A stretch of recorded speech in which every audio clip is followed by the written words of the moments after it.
views and opinions expressed in this program are those of the participants and do not necessarily reflect the views of Bronxnet or the program underwriters.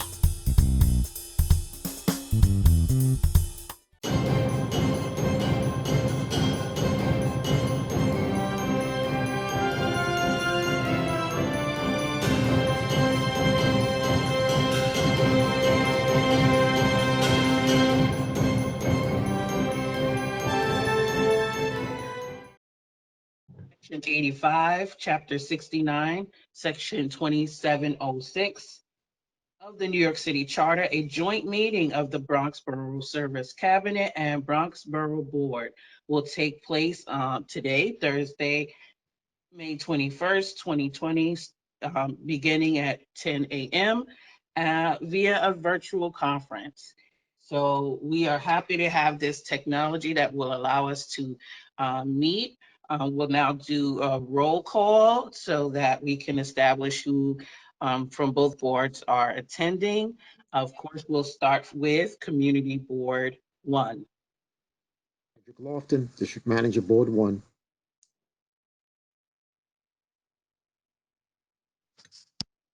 Okay, Community Board 2. Good morning, everyone. Rob Acevedo, District Manager, Bronx Community Board 2. Community Board 3.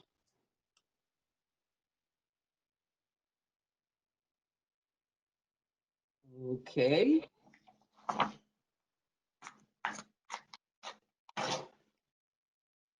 Okay, Community Board 4. Good morning, everyone. District Manager, Community Board 4. And Kathleen Saunders, Chair of Community 4. Welcome, Community Board 5. Good morning, everyone. This is Ken Brown, District Manager of the Community. Thank you. Your sound is a little bit low, but I'm trying not to wake my wife. then I removed the comment. You're better off keeping it low. Community Board 6. Hearing no response. Community Board 7. Aisha Bravo, District Manager, Community Board 7. Good morning, everybody. Good morning. Happy to have you. Community Board 8. Good morning, Kira Gannon, District Manager. Good morning, Laura Spalter, Vice Chair. Very good. Thank you so much. And Community Board 9. Hi, good morning, everyone. Shirley San Andres Alonso, Assistant District Manager. Okay, thank you. Community Board 10. Good morning, Matt Cruz, District Manager. Good to see you. Joe Russo, Chairman of the Board. Oh, I like that. Chairman of the board. Wasn't that Frank Sinatra? Used to be. Okay, I get the reference. Community Board 11. D'Angelo, Chair, Community Board 11. Jeremy Warnke, District Manager. I don't have video on this laptop I'm using. Thank you for the effort. Community Board 12. Good morning. This is George. George. Okay, Community Board 12. Thank you so much. Thank you, everyone. On the Community Board side. Let's see if we can mute everybody.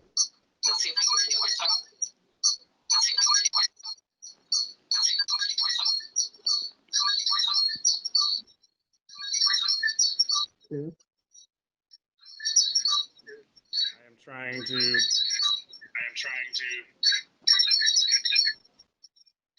Kathleen's. Kitty Saunders. Yes. Mute your microphone.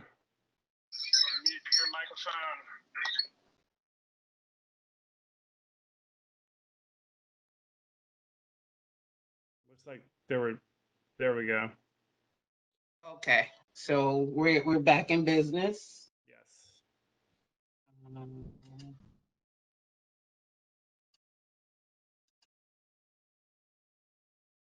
Okay, representatives or from Council Member Ayala's office?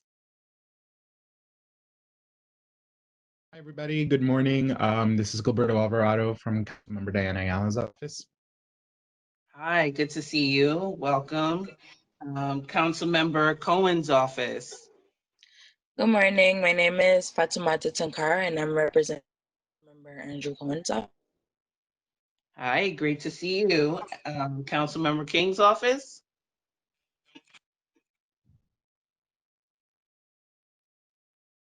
Okay, hearing none. Council Member Jonai's office.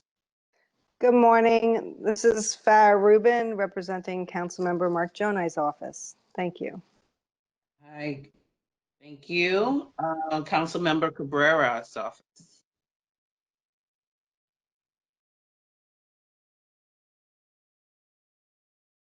Okay, Council Member Richie Torres' office. Okay, Council Member Gibson's office. This is Stacey Strong with the Office of Councilmember Gibson.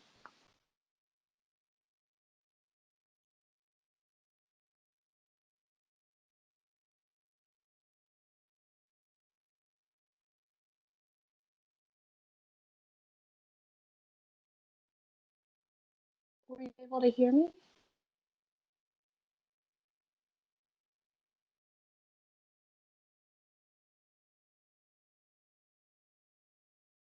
I'm going to dial back in.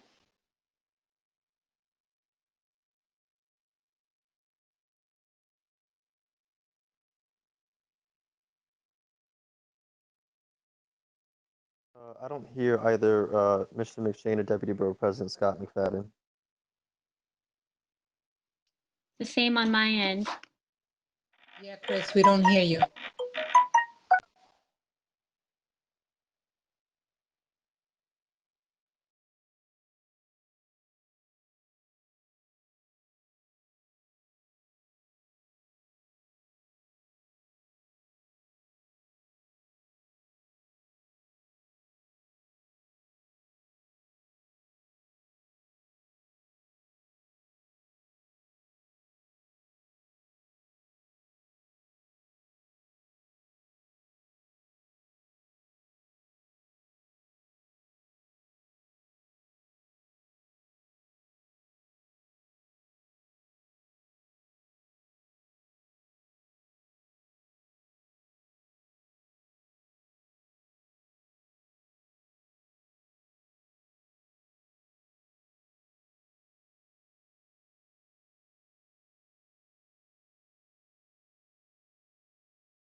Good morning, everyone. I hope everybody's doing fine. Good morning, everybody. I hope everyone is doing okay. We're working out these technical difficulties. We apologize for that. All right, can you hear me now? I can hear you. Okay, Deputy, if you try to speak, WebEx decided to make things interesting here. But Deputy, if you try to speak and we can't hear you, just hit that red X to leave the meeting and then just rejoin it. For some reason, WebEx decided to make the two of us impossible to hear at the same time.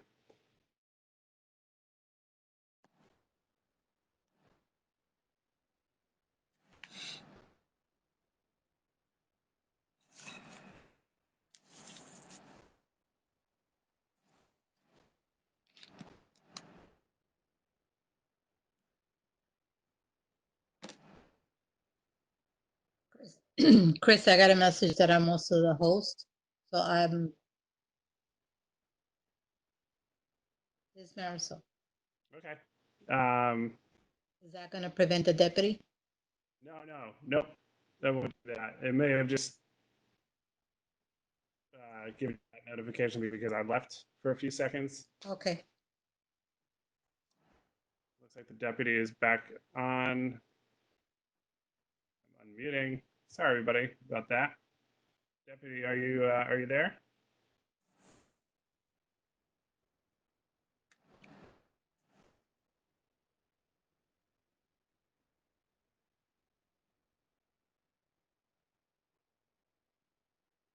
All right, so Marisol, the deputy asked if you could just take over the, just in terms of the routine stuff that she was doing, and then hopefully we can get her audio back.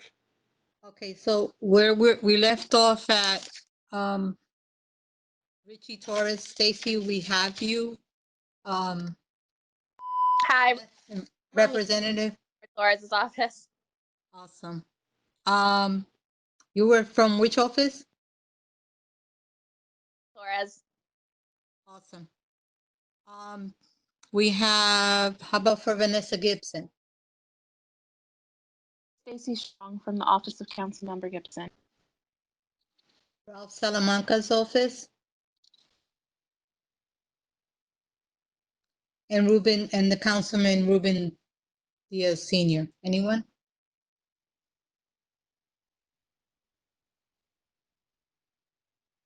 If we can do this, I guess, in some coordinated fashion, we can also have the agencies identify themselves.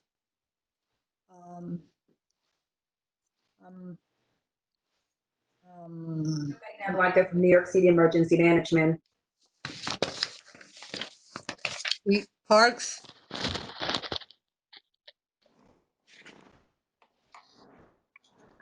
Parks, I believe we have Valerie Davis, yes? Jackie is from Transit. DYCD.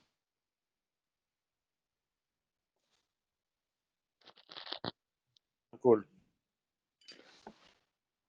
We have Erica Downing from Department of Health.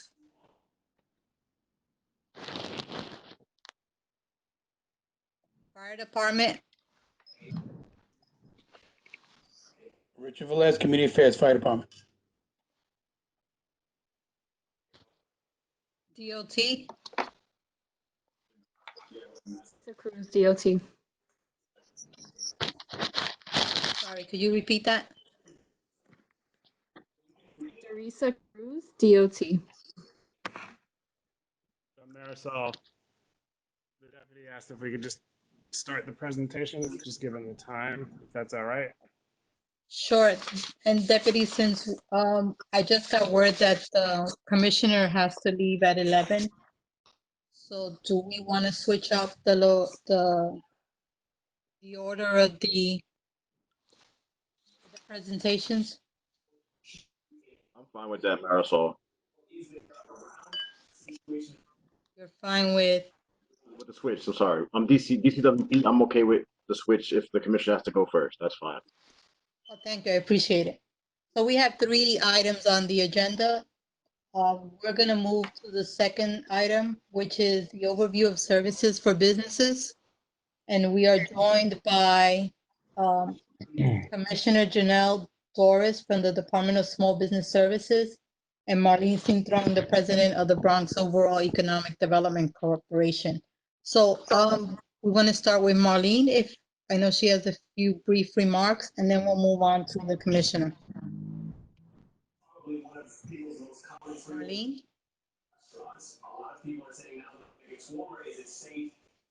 Okay, Commissioner, you're on. We'll get back to Marlene. Morning, everyone. Thank you so much for taking the time this morning out of your schedules, but also for having us SBS here. Here are some of our team members. I will have to, as mentioned, leave at 11, but wanted to make sure that some of our team members are here. and they will be able to also answer questions. We have Magdalena Aristi, we have Sarah Evers and Janet Figuerio. They will all be here to make sure that whatever questions come up, additional questions, we'll be able to answer it. I just want to thank again also our Deputy Borough President for the invitation and the entire team who are working with our Borough President, and also our Borough President, really thanking him for over the years being a great partner. Listen, my work here as a new appointed Commissioner of New York City Small Business Services Department, I wanted to just reach out really to let you know that we're here for you. We have a 5-bar strategy that we've started to really deepen our work within the boroughs, and particularly after the COVID crisis. And as Commissioner, one of my first things that we've been doing is focusing on the Bronx. The Bronx, of course, is a vital part of our economy, but also really a vital part of our city. And we are retooling our efforts and doubling down on our efforts to make sure that the Bronx gets the services and the attention that it needs, and rightfully so deserves. As this pandemic started, many of you know we started a few programs that we quickly got up and running, and were able then to pivot our resources to the federal government, because the federal government put out really in 2 tranches, a $700 billion plan to help small businesses. And so a lot of what we've been doing as SBS is connecting a lot of our small businesses all over the city, really primarily focusing on areas of what we call LMI areas, or areas that is hardest hit, low moderate income areas, to make sure that those businesses are getting the resources that they need. So what we've been doing is providing technical services and assistance, webinars, we've been doing as well, and financial assistance, one-on-one TA, and also letting folks know, listen, that if you need a job, our agency is also working through our Workforce One centers. If you need a job, we've did about 25,000 folks we've helped last year through that process. And we're very excited about that. We're still operating. Folks are looking for job seekers. Also for those who are looking for assistance with their businesses. Our business solution centers are also working remotely. We have connected folks over $60 million worth of assistance so far, and we want to continue to help these small businesses grow. We have 40 lenders in our network, and we want to make sure that we are able to see what the businesses need, and then begin to connect them to the lenders who best fit their profile. And so not only workforce, not only sort of the recovery and disaster loans programs and grant programs, but also connecting you to traditional lending to make sure that you have what you need to really survive and come out of this crisis really on top, and also with the ability to come back and then thrive as businesses. We also are, tackled the challenge of rent. A lot of our small businesses, even though there's a moratorium right now on evictions, there's nothing out there for sort of rent relief.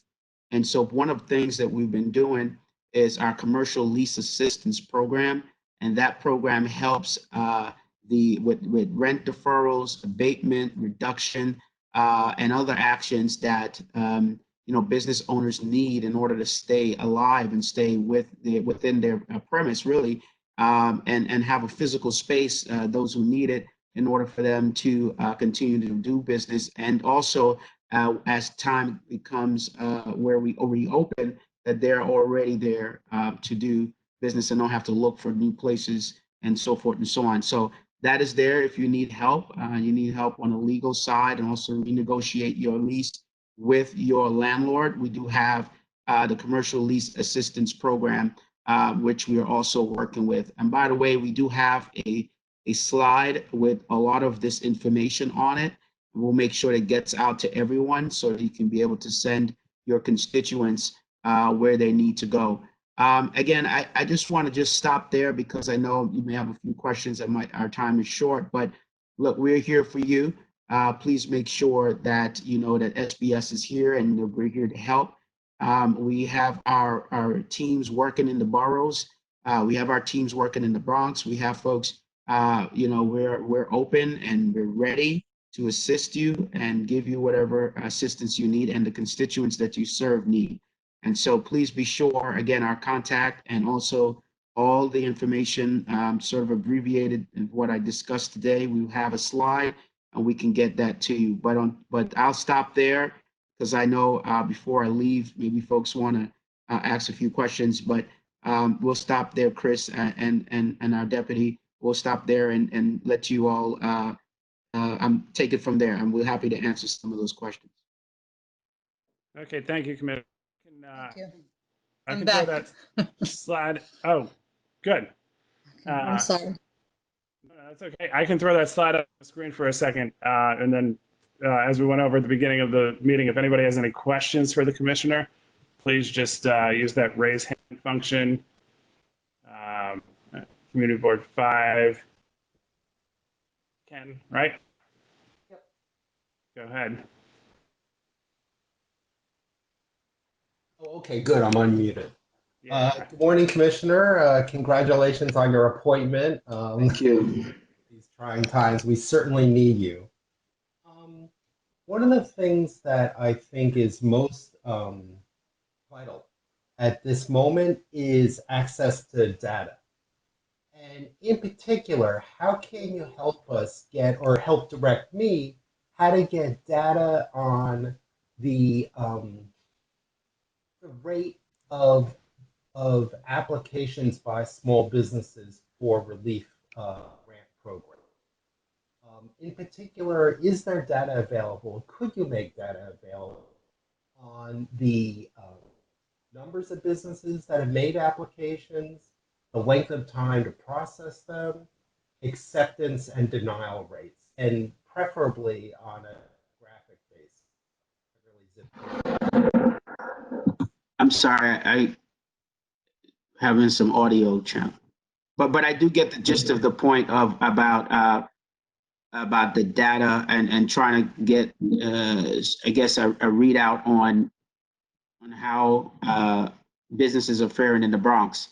This is overall. I mean, and it said there's some challenges on the federal side. I know because we've been working with the federal partners around their PPP programs and other programs and trying to get New York specific data, which by the way, we don't have.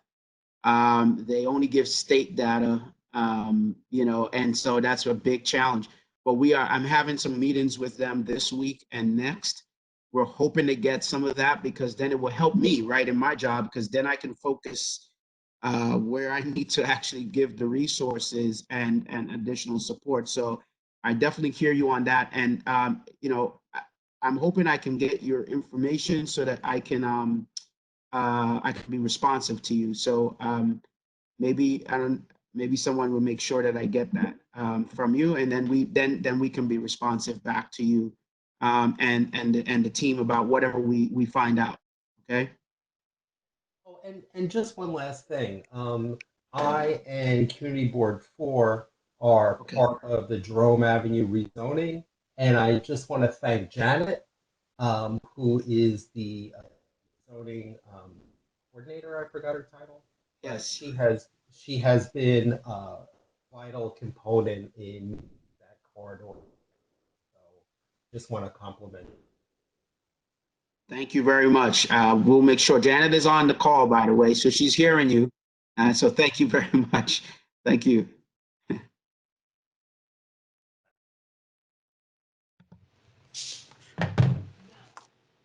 All right, Commissioner, thank you. I think there was a couple more. Cedric Lofton, I'll unmute your line. You had your hand raised. First of all, congratulations, Commissioner, on your appointment. Thank you, Look forward Cedric. to working with you. Thank We you. have in our district, which is District 1, we have the 3rd Avenue Business Improvement District. Yes. Thank you so much for mentioning the concern that we have related to rent. However, the larger context of that is also related to business insurance and coverage. We know that the issue of rent is now somewhat on hold, but our concern is that will that coverage still be there for our businesses as far as their insurance? As you know, in the past, the Bronx had to deal with hard times. In times like this, sometimes you have an issue with coverage on insurance. You know, in the past, there were issues that businesses did not have insurance when certain negative things did happen. So within the context of the programs that come out your department, do you have any additional coverage that you can lay on top of insurance that may be lost in this period because businesses cannot cover that as far as their finances?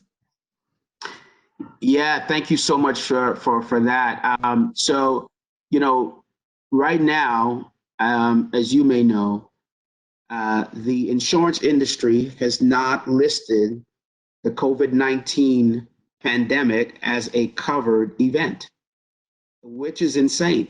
They are literally sitting on $800 billion in reserve, and they have not listed this as part of their business interruption insurance as a covered event. And so if there's something that I am really, really passionate about, sorry, I didn't say it in my opening remarks because I just try to truncate everything, is that we have to figure out a way to get them to do that. So we've been talking to our federal partners, and we need you to help us. The former commissioner, Greg Bishop, who's a great friend, is now our COVID-19 small business czar, essentially, for the city. And part of his role is also reaching out on these levels. But we need to start, and I hope we can do it starting with the Bronx first, where we can say, let's get a letter writing campaign together and put some pressure on the federal government to do something here. You know, this happened, I believe, after 9/11 as well. They did not cover after 9/11 until there was pressure put on the industry, and then they changed it to have a covered event. So I hear you 100% on what you're saying, and I really, really want to make sure that we do this. In the slide we shared, I believe we have some information as how we can do that, but I feel like if you all are on the ground, you're touching these businesses in the communities. Let us get some, let's get together and do a campaign, a letter writing campaign. We've already put something out in Crane's Business on this. We are pushing, I'm speaking again, I think later today with some other forums that we're bringing this up. And so we really need you to help us with the drumbeat, because the insurance industry, I think at this time has an obligation to our small businesses, and we need to put some pressure on them. So I appreciate that comment. The action item I would present is one, we're going to get back to you all in this group with some sort of a campaign that we can do, right? Along with the Borough President office to really target our federal partners to really help us in this effort. So I'm with you 100% on that. And if we can figure out a way to do that together, that would be great. Thank you. All right, I know we had another question or two, or possibly more. Next one on the list, Chiara Gannon, I'll unmute the line. Hi, everyone. Thank you, Commissioner, very much. I also wanted to thank your office. Somebody is going to be coming to our economic development meeting next week, so that's going to be very helpful to us and our local businesses. I just had a question regarding the data. First, that would be very important, like Ken Brown pointed out. We've been searching for data just to help out, just to see who's applied, who's been approved, who's been denied, and how we can further help them. But my question is, I read somewhere that the Bronx only received 1% of funding or assistance, and I think part of that is because of the low application rate. Can you just talk a little bit more about that and how you're working to do outreach to merchants that might not be able to get connected to some of the webinars and some of the great things that you guys are doing? Thank you. Yes, you mentioned some previous programs that occurred. So I'll back up quickly and just do a quick overview and say where we are. So the city, when the pandemic started, released a few programs to help support small businesses, particularly those who are, less than 4 employees, at least for that particular program that you're mentioning. We were able to stand up a program very quickly and got out in the community. And some of our local partners, we engaged quite a bit of them to really, as you said, get the word out, but also try to get as many folks to apply. And so there is certainly, we have about 8% or so of the businesses in the city who qualify for that grant to be Bronx residents and Bronx businesses. And at the time, I think there was, you probably heard that report, there was 1% that came out, et cetera, of folks who received it. But the challenge again is how many folks did apply, right? And so I think at that point is where we know we have to change the way that we actually do outreach, because if we do it, as you mentioned, very, very generally speaking to folks all over the city, our businesses in certain communities, sort of do business differently, and we have to change the way we do outreach to them. And so that's what we've been doing. And so since that program has finished, we sort of pivoted our resources to the federal programs that are there. And those federal programs are really important because, again, there's $700 billion. And by the way, there's only 100 billion left, but it's still a lot of money for the local businesses. And so what we're doing is the webinars are important, but we're also doing webinars in multiple languages, right? So we've changed and adjusted a bit. We're making sure that on a weekly basis that we are doing that and connecting folks to a lot of the federal programs and the other programs that we have. We have 40 lenders that we work with. We're also connecting small businesses to that. So I hear you on the challenges that we previously had with previous programs in reaching our small businesses, particularly in the Bronx. And by the way, this is day number, I don't know, the days are running in between, over each other now. Days number 8 or 9 or something, but a significant amount of my time has been spent with Bronx businesses, with Bronx organizations, and with Bronx media and so forth, so that that we are committed to the Bronx and finding ways to resolve some of those challenges that you've mentioned that we're working through. So anyway, I'm happy to get a little bit more in the weeds with you all on some of our activities, but I just want to say that we can't do it without you. And that's why I'm here. I'm here to hear from you. And I know where we should be going because I've been listening and I will continue to do so, but we will be tailor-made services, to the challenges that our Bronx businesses are dealing with. And we're here also to help us spread the word about our resources. Again, we have it up on that slide for you. Let folks know, the folks that we need to get to. Please let them know we are here to help them. SBS is here, and we want to support them in making sure that they come back and be able to thrive. All right. I know we've got at least one more hand raised, and just as a quick note for anyone who's in the meeting, the information that the commissioner has shared with us in that PowerPoint slide, we can share with everyone in the meeting after the fact. And those resources, we'll make sure that they're up on our website, on our COVID resources page as well. So if you are in the meeting, we'll get them to you. If you're watching this or you just want to get them from our website, we'll make sure to get those up there as well. So the next hand raised that I see is John Dudley. John, I'll unmute your line and you can go ahead. Yeah, good morning, Commissioner. How you doing? Once again, welcome for your appointment, or congratulations rather for your appointment. I just got a quick question regarding the funding.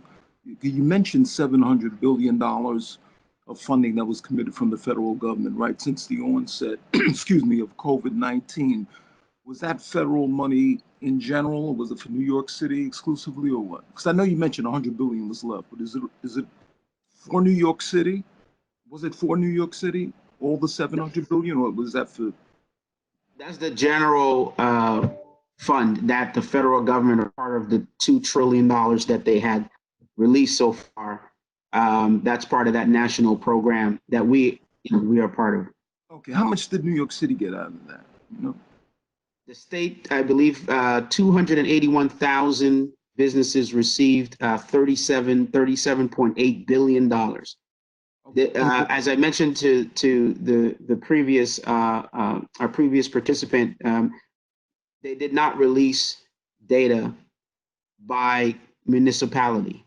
That's the issue that we have on the federal government side. We don't know the data down to that level, and they don't release it. The Treasury has not, SBA has not. So let me just say, just as a point of clarification, Commissioner, you're saying $37.8 billion came from the feds to the state of New York, and then the state issues a portion of that or all of that to New York City? Is that because you mentioned $37.8 billion associated with the state? Was that federal money given to the state? And then does the state just let me get some perspective? Yeah, no problem. I'm sorry. You know, I apologize. Sometimes we speak as because we are in it all the time, so we know it. So let me just explain the program. So the PPP is the Paycheck Protection Program, and that program was a program that came out of the federal stimulus package. That program goes to businesses directly. It doesn't go to the state or municipalities directly to repurpose out to businesses. This is a direct allocation to businesses. 25% of that loan that you would get from them, it's a 1% loan. 25% of that loan will be for overhead and expenses such as rent and utilities. 75% of it is for you to retain your employees, to pay them while we're going through this crisis, okay? Mm-hmm. And so when I say $37 billion came to the state, they know through the application process where folks are from and where the money is going by state. The federal government has not broken that down of where the money's gone to in the businesses in a particular state to the municipality level. And so all we have is state data level. And as I said, and agree with the other participant, like we don't know who received the funds. And if we're not, if we're not careful, we are missing folks who've applied and we don't know if they got anything. Okay. And so that's the gap in the data that like I said, I have meetings with the SBA this week and next, the federal government. We've been talking to our elected officials too about the transparency on that data. So I know where I need to target the city's resources and to help our businesses.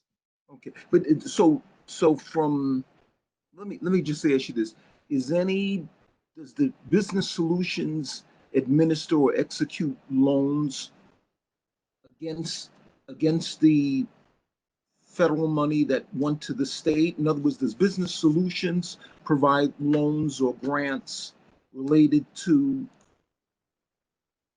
the money we're talking about? Yeah, so I would say, one, we have 40 lenders that we work with. Right.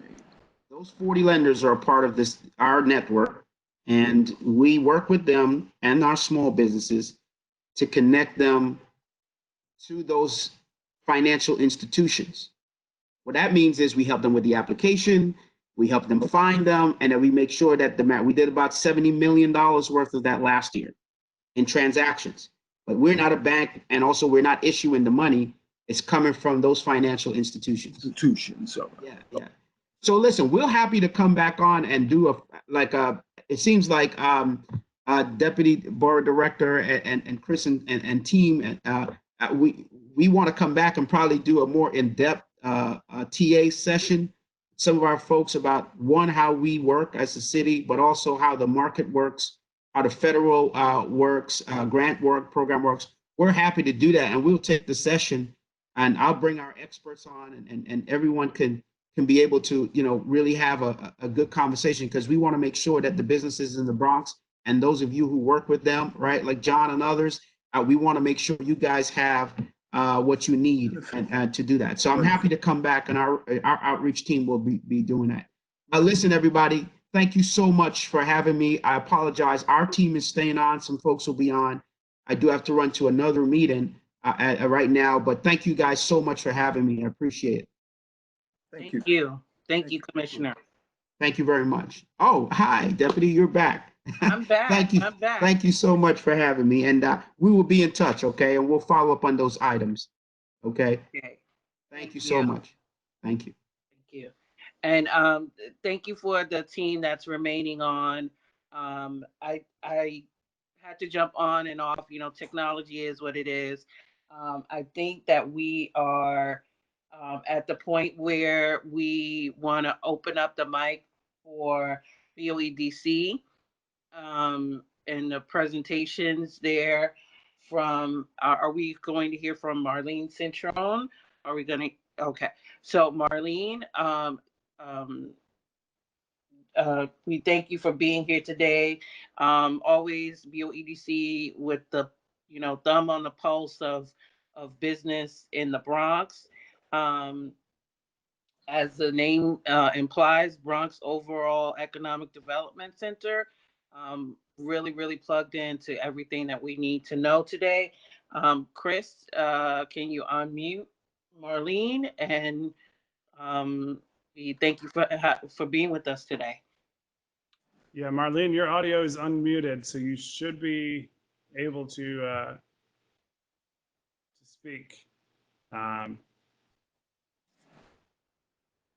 If you are trying to speak at the moment, we can't hear you.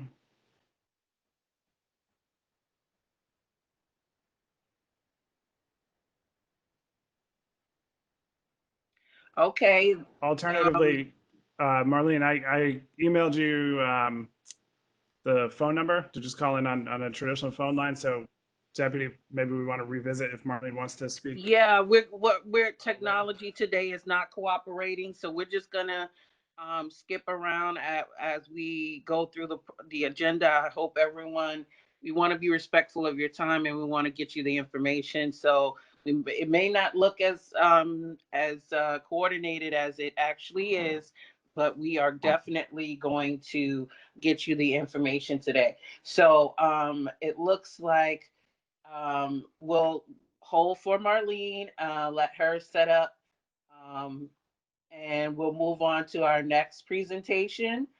Overall overview of services for consumers and workers. We're having a presentation by Alberto Roldan, Deputy Director of Community Affairs and Department of Consumer Worker Protection, formerly the Department of Consumer Affairs. So let's welcome Mr. Roldan, and let's open up his mic for the presentation. Well, good morning, everyone. Thank you for inviting us today to present briefly on some of the COVID-related updates our agency is working on. I'm going to touch quickly on what we're doing for consumers, and then secondly, our workers. So the first thing for consumers I want to touch is our price gouging rule that went into effect March 16th. Essentially, the Department of Consumer and Worker Protection listed certain items as being in low in availability. So, for example, cleaning products such as disinfectant, wipes, masks, thermometers, some medicines, etc. Those items cannot be marked up more than 10% above what they were costing 60 days before the order went into effect. So the order went into effect March 16th. So since March 5th, we have received over 10,000 complaints and have issued over 7,000 violations. So our inspectors are out in the field actively reacting to these complaints. You know, our agency wants to protect consumers. We don't want businesses profiting off of vulnerable consumers during this pandemic. So if you are aware of a business that has potentially excessively priced their items, call 311 and say overcharge, and we will have an inspector go out. You can also reach out to me directly. I'll have my info in the chat box to share. That's for price gouging. Now, to protect our providers and the general public, we've transition to remote financial counseling and remote free tax prep. So for those consumers who want, general help with managing their finances during this time, understanding what the new provisions of the HEROES Act provides student loan holders, you can book an appointment with a free financial counselor, confidential counselor, nyc.gov/talk money. So during this period, our financial counselors understand what may be the best solution for your student loan debt in terms of managing that, understanding that you do have automatically 6 months forbearance. Those types of provisions are now available for student loan holders.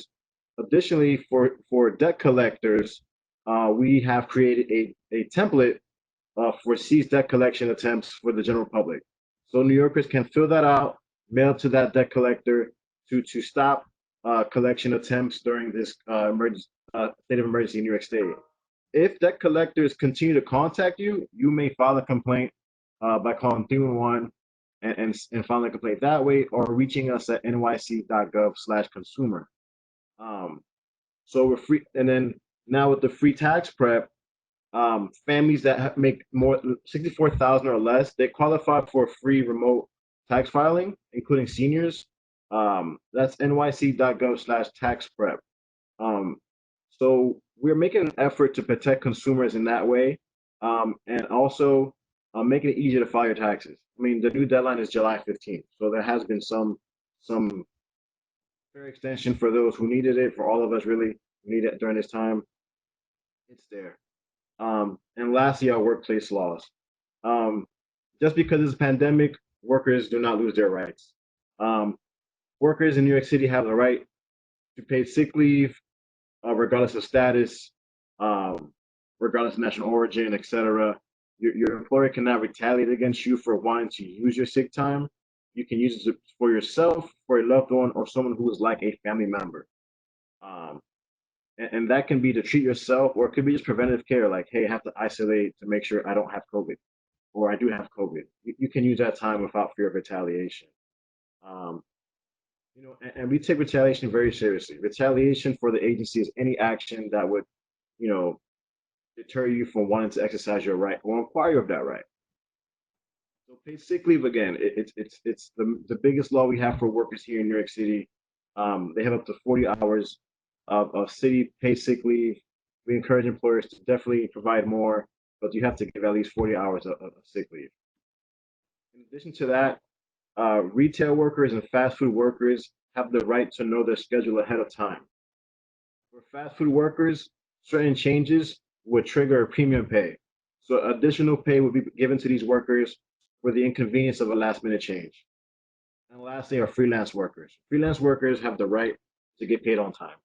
So any contract, $800 or more, has to be written. A copy has to be given to the worker, and once the job is completed, you have to pay them within the date agreed to, or 30 days after the job is completed.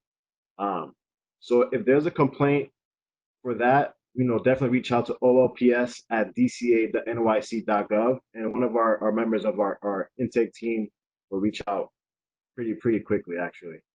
So just to give you some brief numbers on that, we've recovered over $50,000 in just the past 6 weeks or so for freelance workers. So it's active, it's working. So we definitely would want your help in spreading the word. Any questions, feel free to ask. So if you have any questions, everyone, just as we did last presenter, raise your hand virtually, so Chris that can monitor you. Before we go into into questions, Chris, do we have Marlene set up yet? Let's see. Yeah, she says she's on now on her phone. So. Okay, so let's just go into questions, and then we'll have Marlene next. So in terms of hands that are up, there are 3 that are up that may still be up from the first presenter. Let me just take a quick look. I don't know if they may have questions now.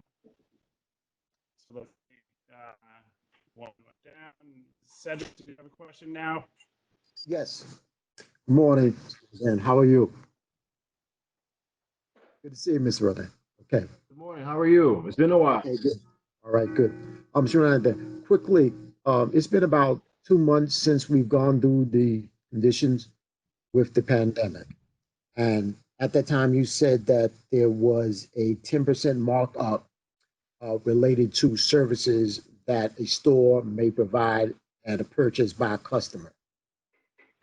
Is there any idea when that policy would change, when that 10% markup would be taken off and the customer would still be able to get his item, but at the effective price that was put on before that 10% on the markup?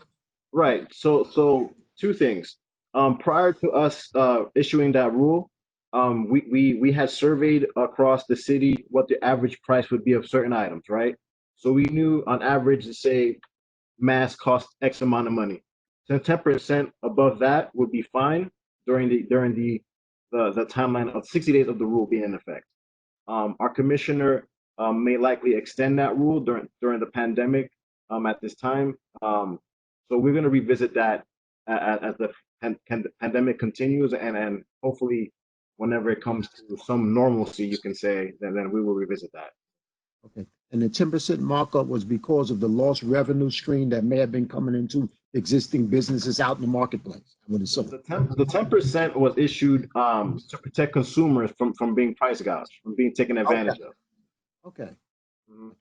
But we also are privy that some suppliers may be price gouging small businesses. So we also encourage, if a small business is experiencing that or feels they are, to also let us know so we can look into that as well. Thank you.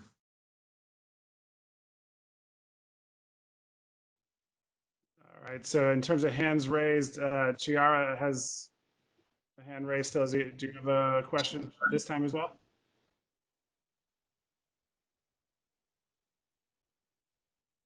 All right, hearing nothing there, I'm going to guess no. Let's take a quick look at the rest. Richard Velez, you have your hand raised? Go ahead. Yeah, I have a question for you. I had two family members that saw their receipts and it stated COVID-19 surcharge. Is that legal? Not that we're aware of. Definitely let them call our office and we can look into that. Or they can shoot me an email and with the information, and we have someone call them. All right, thank you. All right, in terms of raised hands, I believe that's everyone. So with that, I'll unmute phone lines for a second in hopes that we can get Marlene in a spot where we can hear her. So Marlene, if you're there, go ahead and let's see if we hear you. Can you hear me? Yes. Oh, wonderful.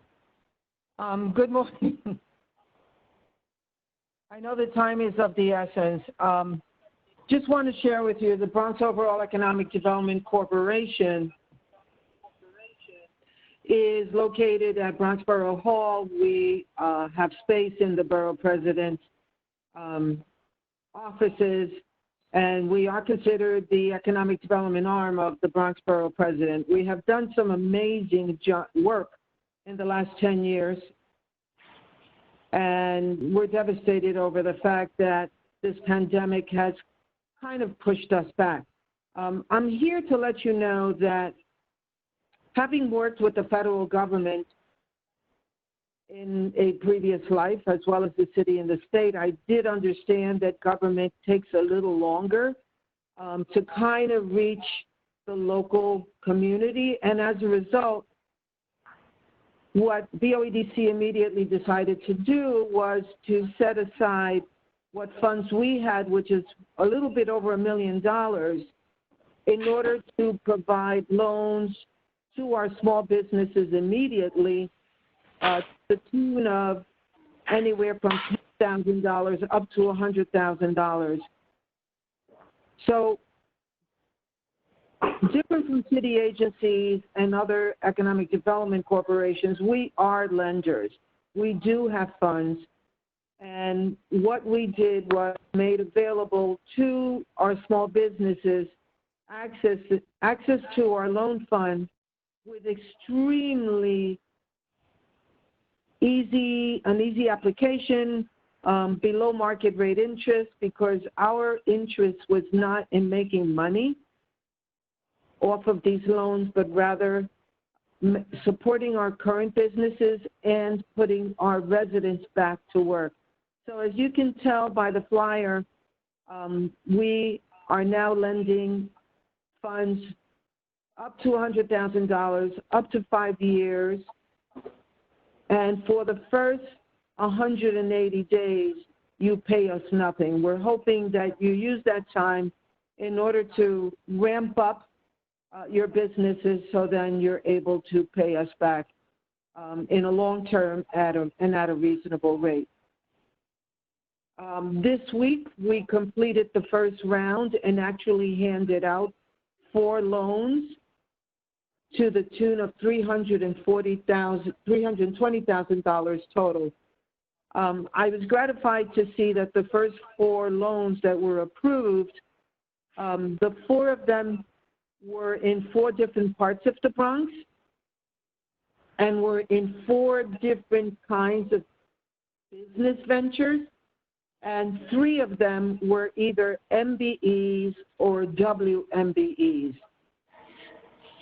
Very reflective of our community and our businesses and what they do in order to do business in the Bronx. So we're currently on the second round. We're going to be voting on another 4 applications next Tuesday. My only concern is that the money is going quickly. So we will be reaching out to see what other resources we can get in order to continue reviewing and funding the over 60 applications that are already in our queue.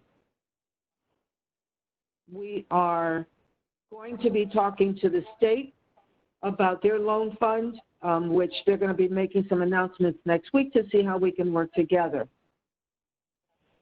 There are issues that we also have to deal with. BOEDC not only lends, but we also advocate with the city and the state on issues that adversely impact our businesses.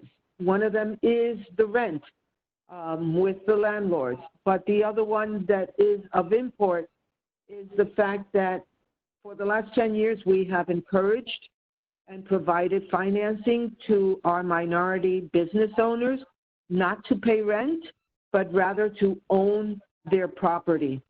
Now they find themselves in dire straits because they cannot open their businesses, and yet they are being asked to provide property tax at a time when they are receiving no income and revenue.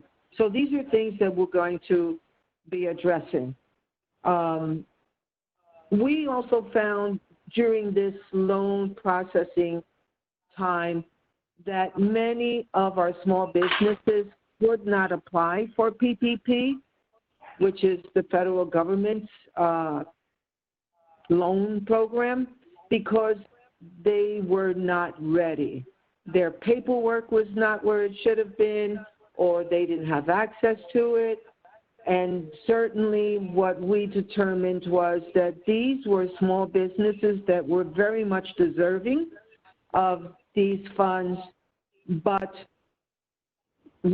could not justify what they were looking for or what they deserved because their paperwork was not ready. So we applied for and we received a small seed grant from TD Bank in order to begin to start working with those small businesses that we could not fund through this particular fund, so that they will be strong enough to be eligible not only for our stuff in the near future, but others that are providing small business loans as well.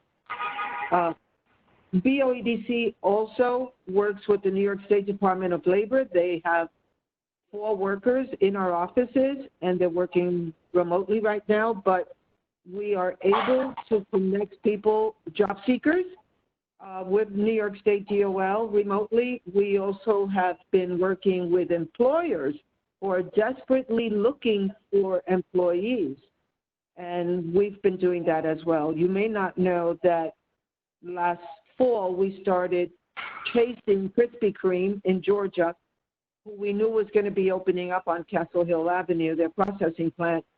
And in the middle of this pandemic, Krispy Kreme opened up with 169 Bronx residents, as well as opened up a Krispy Kreme store on Fordham Road.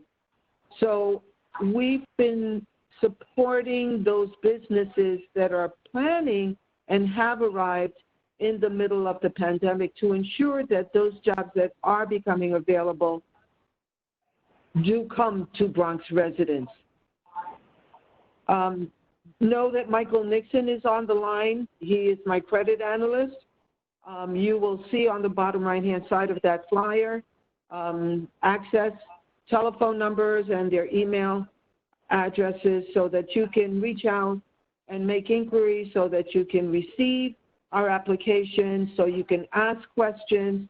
Rafael Roger is also on our call, and he is the SBA 504 lender, where we are lending, and this is unlimited money, anywhere from $200,000 to $5.5 million for the acquisition of commercial property, to purchase more machinery, and or do build out in your current properties. So we are here for you. We are not closed for business. We are open for business. We have been here, and we want to make sure that the successes that we have made in the last 10 years, which was to reduce the unemployment rate from 14.2% down to a little, I guess about 5.2% in February before the world blew up, back to its norm as quickly as possible. We welcome the opportunity to work with the new SBS team. We were chagrined over the fact that the Bronx only received 1% of the funds that were made available through SBS early on, but I am sure that with their concern mirroring ours, we expect to work much more closely with SBS so that we can correct this wrong in light of the fact that we are one of 5 boroughs and should have received at least 20% of the funds rather than 1%, and looking to working with the new team over at SBS. I don't know if you have any questions, but I am more than available, as is the rest of my team. All right, thank you, Marlene. Thank you, Marlene. As I said before, BOEDC is a strong partner to the Borough President's Office and to the Bronx as a whole. As I'm speaking, anyone who has questions for Marlene, please virtually raise your hand. And Chris, who can see you raising your hand, will take over from there. All right. Still, I don't see any new hands raised. There's a couple that were raised previously, but I'll just check real quick. BX04, Community Board 4. I don't know if you had a question. Yes, this is Paul Phillips from Community Board 4. Thank you for that presentation. I just had a couple of questions. How many applications do you have in the queue currently total that you guys are reviewing? I'm just curious. I'm sorry, I can't hear you. Can you hear me? I can hear you now, yes. Okay, as of a couple of days ago, there were 60 in the queue, but know that some of these individuals are not eligible, others are, and so that's my concern is that there is a huge need.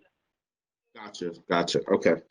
And you said there's going to be a second round starting next week. Is that what you said? We have reviewed another 10 applications, ballpark figure, of which 4 were identified as being eligible for funding. Those 4 will be going before the board on Tuesday. Okay. For review and or approval. Okay, perfect. Perfect. Thank you very much. And we appreciate the work you guys are doing. I know there's a lot going on and you guys are getting inundated with a lot of information and requests. So just want to say thank you on behalf of the businesses and their owners for the stuff that you guys It's our are doing. job, and it's our pleasure, and that is our mission and vision.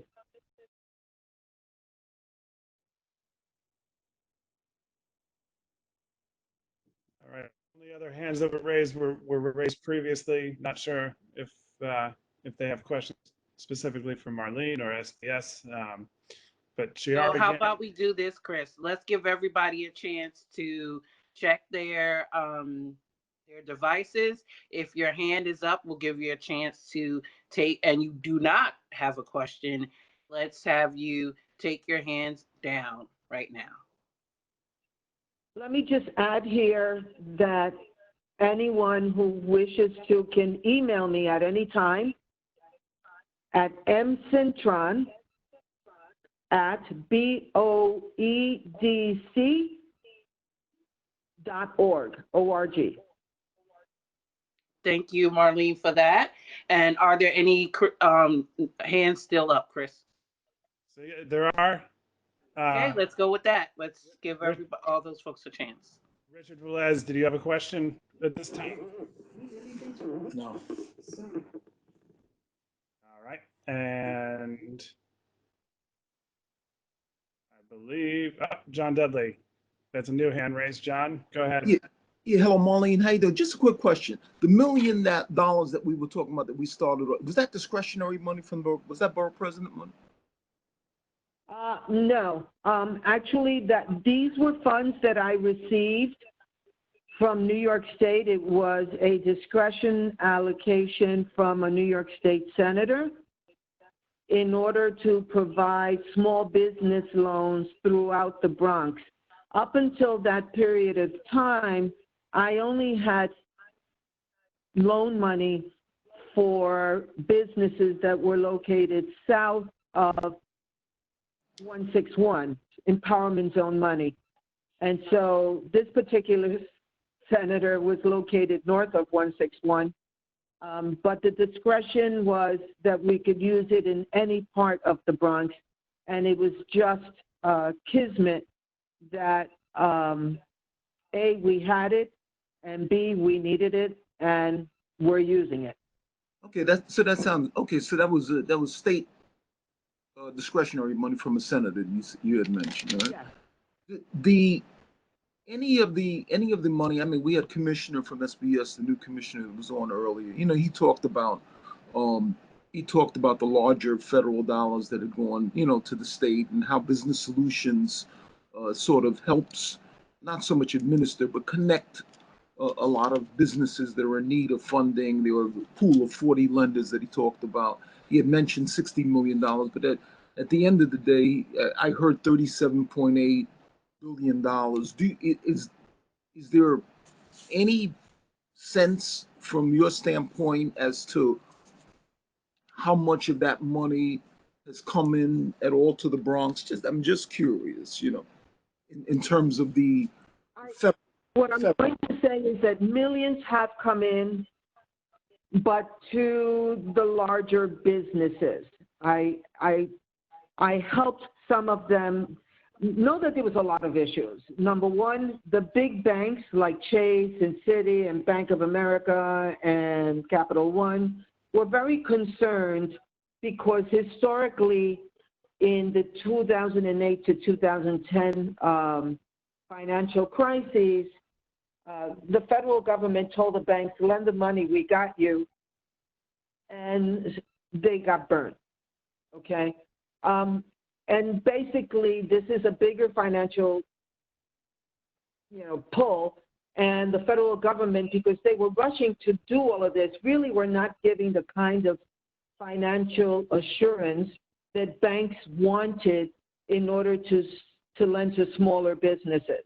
As a result, you know what happened. They gave the PPP money, sometimes illegally, to companies that were their clients that they knew the money would come back to Chase or to whatever the bank may be. So that was a big deal. And as a result, the smaller businesses, which are not that necessarily that smaller here in the Bronx, that were more than eligible, were being ignored or told to wait. Their applications were in the queue, but the banks were not processing them. And so those businesses that I knew, what I did was that I referred them to smaller banks that were in the Bronx that were hungry to do the business. And as a result, these smaller, I'm going to call them mid-range businesses, minority-owned, were referred to minority-owned banks here in the Bronx. Their applications were processed in 3 to 4 days. And the deal was that they would move their banking relationships to these smaller minority-owned banks in the Bronx. I had no issues with this. I think it worked for everybody. And it also highlighted to these minority-owned businesses the fact that they were of no value to these bigger banks where they were. So there is still some money left, but certainly they can apply, but I think that the ones that are still left really do not have the ability to qualify because of the lack of TA in their businesses. Because of the lack of what, Marlene, you said? Technical assistance. Oh, technical assistance, you meant. They need to start looking stronger on paper. They are strong businesses. Right. Because you mentioned earlier that some businesses couldn't justify what they were looking for. I was just, yeah, okay. I got you. Thanks, Marlene. You're welcome. Thank you. We do have one more hand that's raised currently, Al D'Angelo. I'll unmute that line. Go ahead. Yeah, no, that question was for the commissioner. I'm sorry. Oh, no. Okay. That's okay. Deputy. Okay. Okay, thank you. Thank you all for those questions. And thank you, Marlene, BOEDC, for your vigilance around this topic. This is certainly something that communities and community boards are really focused on as we look to exit COVID lockdown, shutdown, safe at home, pause, whatever you're calling it. We're definitely ready to go spend some money. Maybe I should just speak for myself in that regard. Our next presentation, and we thank them so much for their patience, resources and services. Our presentation from John Castelli, Deputy Commissioner and Legislative Affairs, and Deputy Commissioner for Communication and Public Affairs, Marissa Sanigo, and they're from the Office of Administrative Trials and Hearings. Thank you so much again for your patience and our technical issues and so forth, but we are here. And Chris, can you just unmute them so that they might start up with their presentation? That's John and Marissa. Yeah. Okay. So they're both unmuted. John or Marissa, if you want to share the presentation from your screen, that would be best. But if you need me to share it, I'm happy to do so. So whatever works. John's actually still on mute. John's still on mute. I just want to make sure that everyone knows that I'm on the call. This is Rachel Amar, Special Assistant to the Commissioner at Oath. So join me? I was going to do that. I was talking to myself on mute. Sorry. It's okay. I tend to talk to myself on mute a lot. I do hear some background static.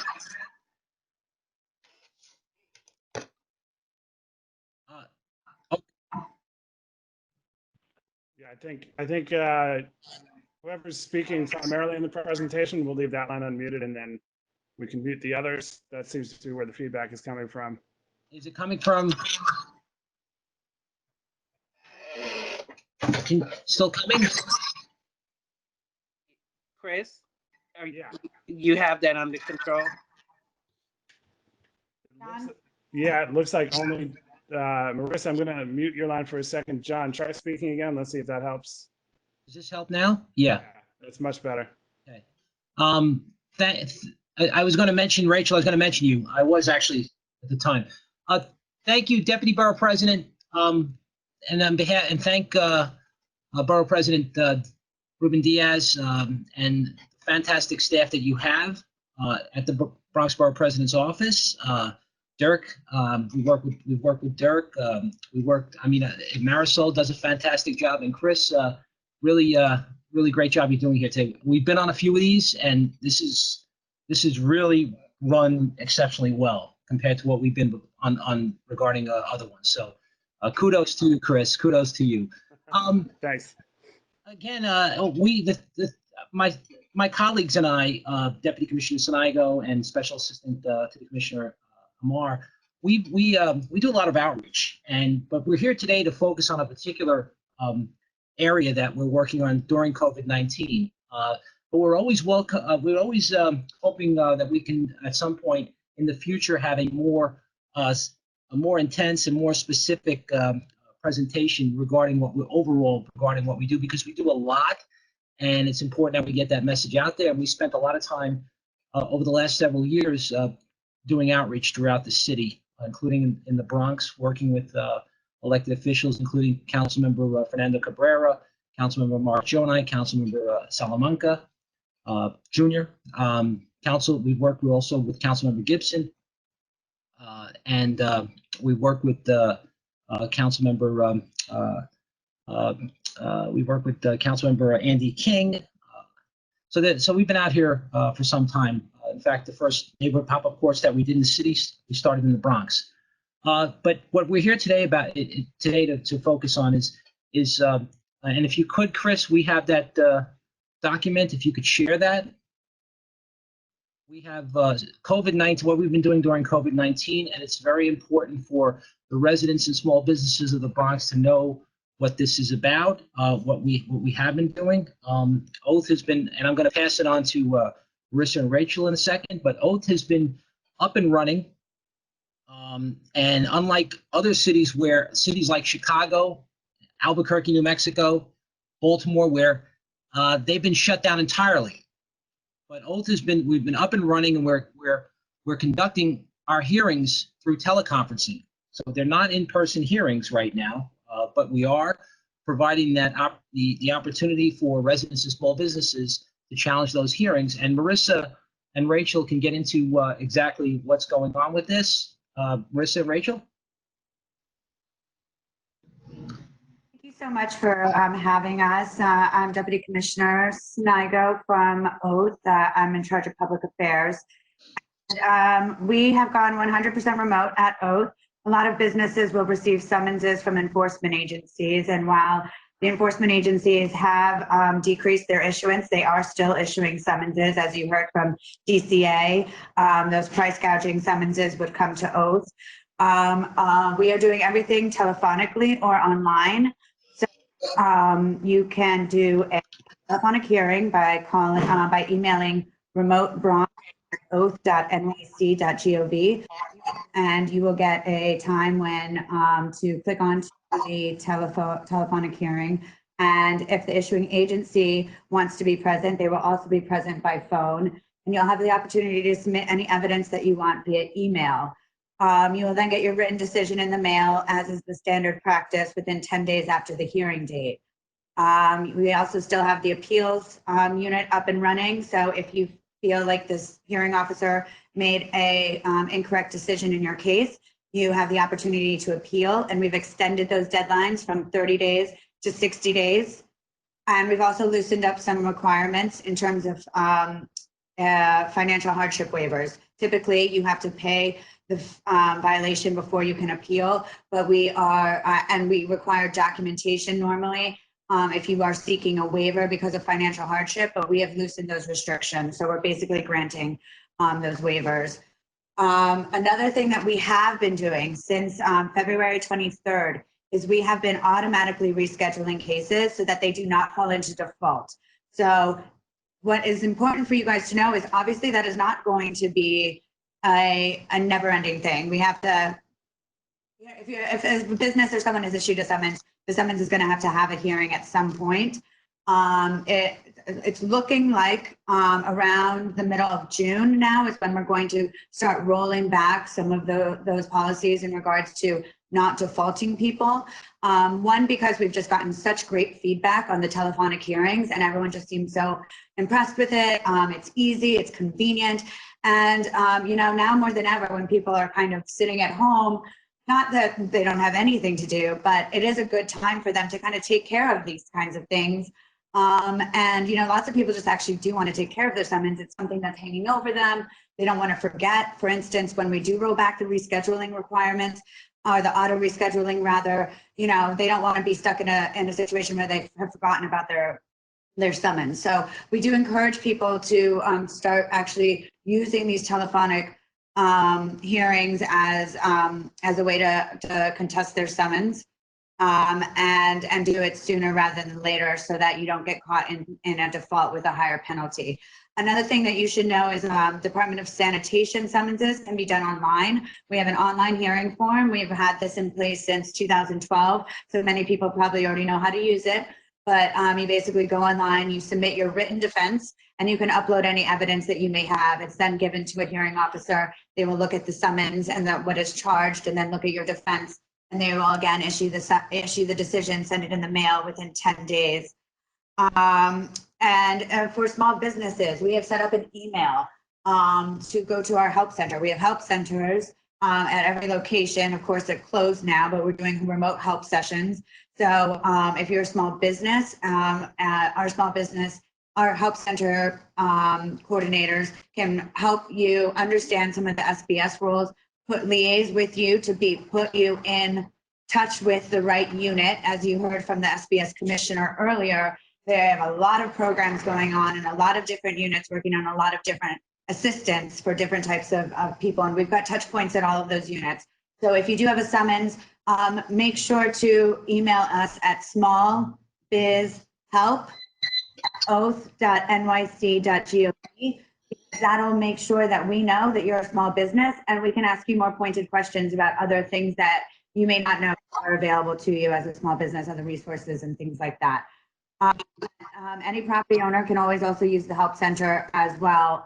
Our procedural justice coordinators are there to help, and you'll get a reminder before your hearing, your telephonic hearing, basically telling you this is your last opportunity to have a help session, and gives you the information on how to contact that help center for assistance. So if you guys have any other questions, I am available to answer. I also want to add to, I just want to mention that one thing that's going on right now for so many people in small businesses has to do with, I mean, the pressures, the challenges that people have to face right now, meeting bills.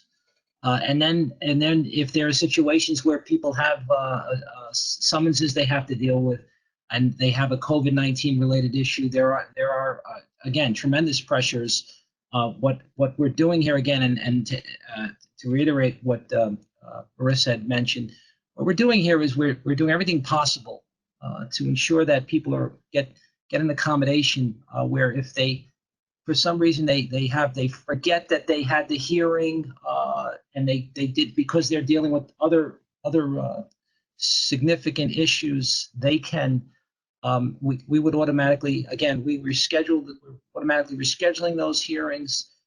If people need time to prepare for their defense for a summons, and they need more time, we're providing the opportunity for them to, we'll again, reschedule these hearings to a much later date.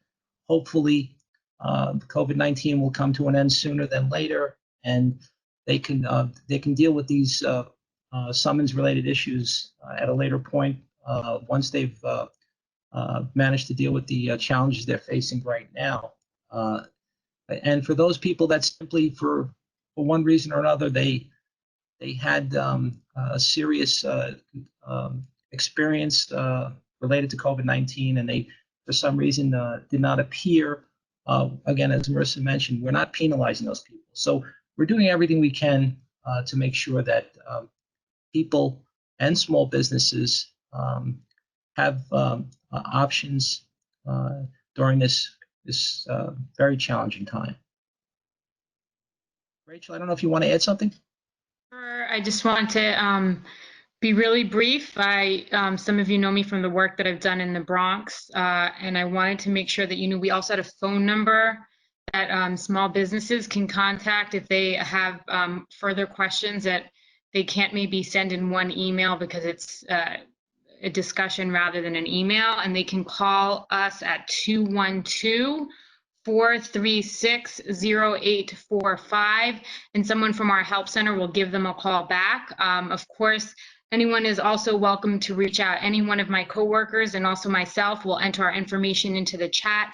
But I also wanted to add one thing that we're doing differently that we haven't done in the past is if somebody actually wants to address their summons the same day and it's not their scheduled hearing date, they can reach out to us in the morning and we will do our best to get them a hearing by the afternoon. So we understand how difficult this time is and we're here to help. Thank you.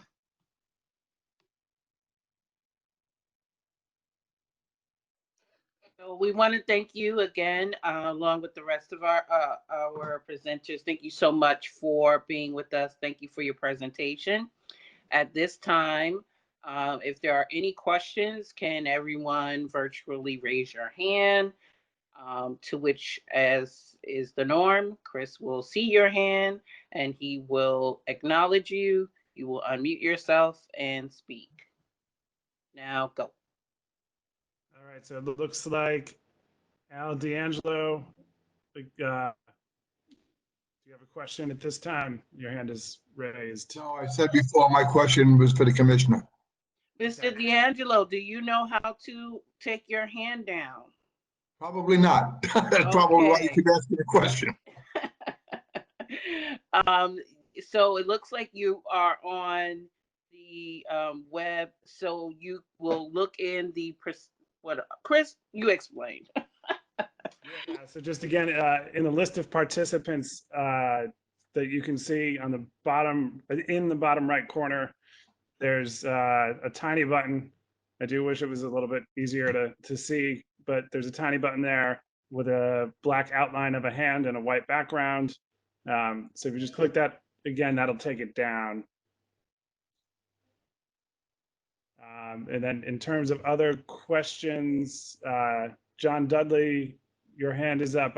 Did you have a question now, or is that up from the previous round? I have a quick question. Let me do, how long, when the hearings are automatically rescheduled, how long are they, in other words, how long are they postponed into the future, the hearings? So some of them are now on their second reschedules, and it also depends on the type of case. So for instance, a DOB case, because they have such high issuance, may be pushed out longer because we have to account for these rolling reschedules, right? So there's still summonses. So we can't put all the things on one day because we're constantly getting summonses with future hearing dates on them. So it really depends, but it's about 2 months, I would say, on average. But some of the buildings ones are going into 2021 already, and I do want to make sure that you guys know that any aggravated, or like real serious public safety things, although they're getting rescheduled, they are not getting rescheduled far out that way. So you're at the outset about 2 months? Yeah, I would say about 2 months. Because like I said, we've been doing this since February 26th. And, John was right, like we have been very, accommodating, but we also do have to roll back, this could go on for, an inevitable amount of time. So we will be rolling back those accommodations in June. So you guys should be spreading the message that, we've been accommodating for 4 months, but we don't want people to be caught by surprise, which is why we're going out and making sure that we attend meetings like this, because we do want people to know that, they're not going to get rescheduled forever. Okay. Okay. Thank you. We also have an online summons finder on our website at oath.nyc or nyc.gov/oath. Sorry, I was giving you my email address. And on the homepage, there is a link to an online summons finder. You can put in either your name, your address, or the summons number. The summons number, I think, is the easiest. And it'll show you the new hearing date. So if for some reason you feel like you might have a summons that got rescheduled, but you don't know when it is. And you can also, of course, contact the help center or me. And I just want to also mention that we have a new commissioner. Joni Kletter is our new commissioner and chief administrative law judge. And she actually came in just before the COVID-19 crisis hit. And she's done a really great job at making sure that we stayed open for residents, small businesses who wanted to have their hearings. And we're having a large number of hearings right now, every day, because people that have gotten summonses do want to challenge their summonses. They want that opportunity. Those that can, and again, we take that with we're very sensitive to the fact that there are plenty of people out there that cannot, for a COVID-19 related reason, not be able to challenge their summonses, even though they want to. So we point that out because Mayor de Blasio set the goal for us to make sure that we get greater access to justice and keep that greater access to justice for everyone, for residents and small business owners in the Bronx and in the other 5 boroughs. So that's something that we never want to lose sight of here, is that we want to make sure that there is always greater access to justice, and we try to find ways to do it even during critical times like this, to ensure that people, residents and small business owners, don't have to deal with the additional stresses where they're dealing with these unprecedented challenges. Thank you. And just so you guys know, we've already done more than 6,000 hearings telephonically. So yeah, we do about 200 a day. So we're open for business. And there's one other thing about this, because we are open, what other cities are going to likely to experience that have closed down, cities that I've mentioned, Chicago, Albuquerque, New Mexico, Baltimore. What's going to happen at some point when they reopen, there's going to be there'll probably be a tremendous backlog, which would create a great inconvenience for the residents and small business owners of those cities, because they're going to have to come back to a pile of stuff. And whereas we're going forward, and as someone mentioned, there was an elected official who mentioned that it's important. It's the fact that these hearings that we're doing this, that the government is working, going about its business, that people have the opportunity to challenge their summonses, is reassuring to people that things are going on. It's good for all. That their fact is that things are going on for everyone. That not everything has has shut down in that sense. That things and that consistency and that kind of ensures that, hey, we're here, we're doing what we need to do, and we're going to.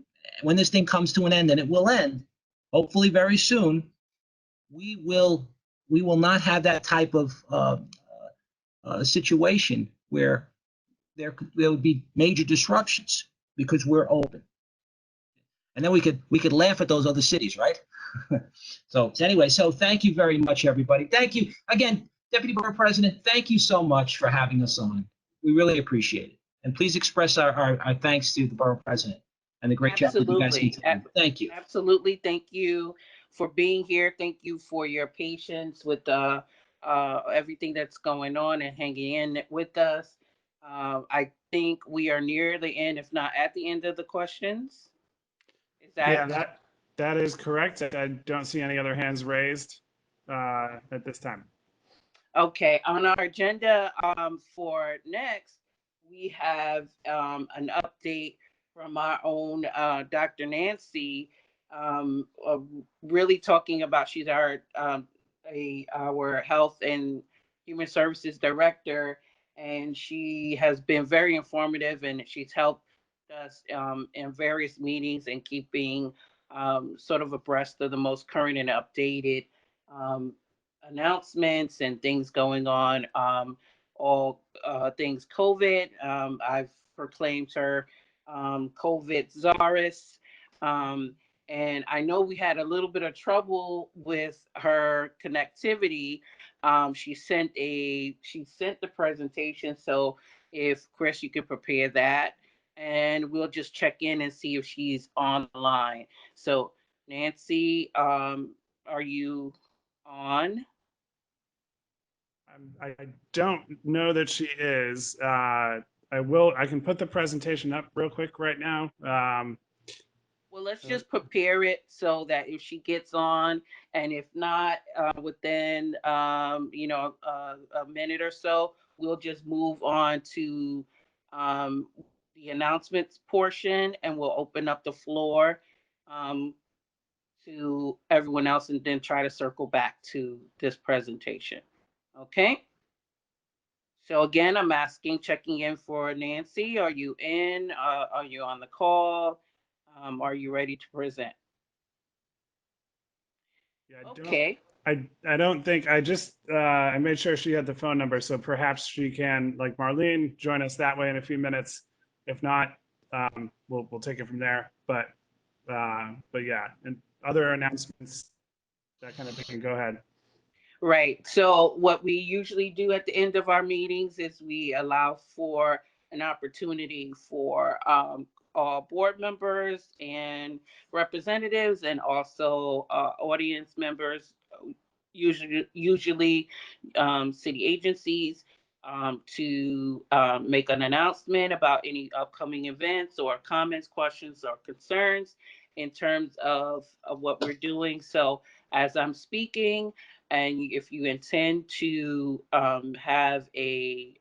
make a statement, could you virtually raise your hand so that you can be acknowledged by Chris? If you are a community board member, if you are a chair, if you are an agency, now's the time to be heard.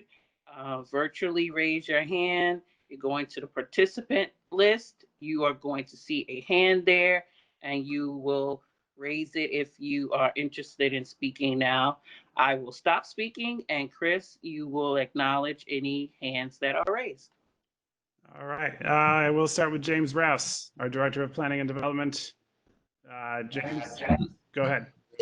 Thanks, Madam Deputy. Thanks, Chris, and thanks, everyone. Good to see the faces that I can see. I hope everyone has been safe, and thank you to anyone who's still on from the agencies. Thank you for your presentations. I just, since Nancy's not here, I wanted to give some other updates our office is participating in regards to COVID. I've been speaking with Nancy and touching base with her and Matt Scheffler on a regular basis in terms of various meetings that we have.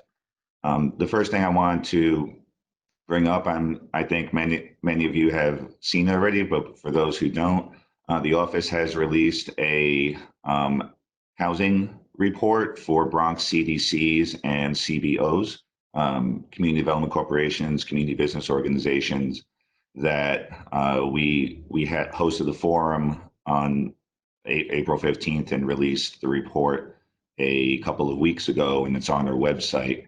Alex had posted the link in the chat. He can post it again if necessary, if you can't find it amongst the chat. But Alex is on. Alex, if you want to chime in with just a couple of points about what the report contains. Quickly. Yeah, sure. So this was just a kind of a culmination of outreach that James and I had done from the VP's office over the course of maybe about a month. And it wound up culminating in this sort of forum that James touched on, where we had over 60 participants from the different housing agencies and not-for-profits, basically just to get a sense of what they were feeling, what life was like for them on the ground, what their tenants and constituents were going through, and what problems that may be arising for them in this sort of unprecedented time. I'm sure everyone's sick of hearing unprecedented, but for a lot of these groups, that is the reality. And so we basically just wanted to provide, number one, a snapshot of of what all these different organizations were dealing with, and number two, hopefully pave the way for a process to ease these concerns for everyone, alleviate these concerns, and hopefully moving forward we can start the process to rebuilding, and maybe this will result in another forum. We don't know just yet, but we are looking forward to the next step. Thanks, Alex. So again, in the chat, there is a link to the report. If you have not read it yet and want to check it out, please do. Alex can post it again. The other two items, just quickly, is that we've been part of the Bronx community relief effort, the goal of the $10 million fund to raise to support organizations, businesses, and residents as part of the reopening and addressing COVID-related issues and crises. So we've been speaking with folks at thebronx.org, Here to Here, and affiliated not-for-profit organizations such as Nostradamus and Wedco who have participated in that. So we're actively in conversation with that. And also, I just want to offer for anyone who wants to reach out to me privately, I'm representing the borough president in the New York City Regional Control Room. So when we have conversations with the state about reopening, and so if you're going to email me, make sure it's more about big picture items. If there's something like small and specific, just with a vendor or a retail store, we're not necessarily talking about those issues at the moment. We're just talking about the bigger picture opportunities for reopening. So if there's something that you've noticed or just a broader issue that you wish to bring up, please feel free to contact me, and I'll do my best to have it addressed in these conversations. That's it from my end.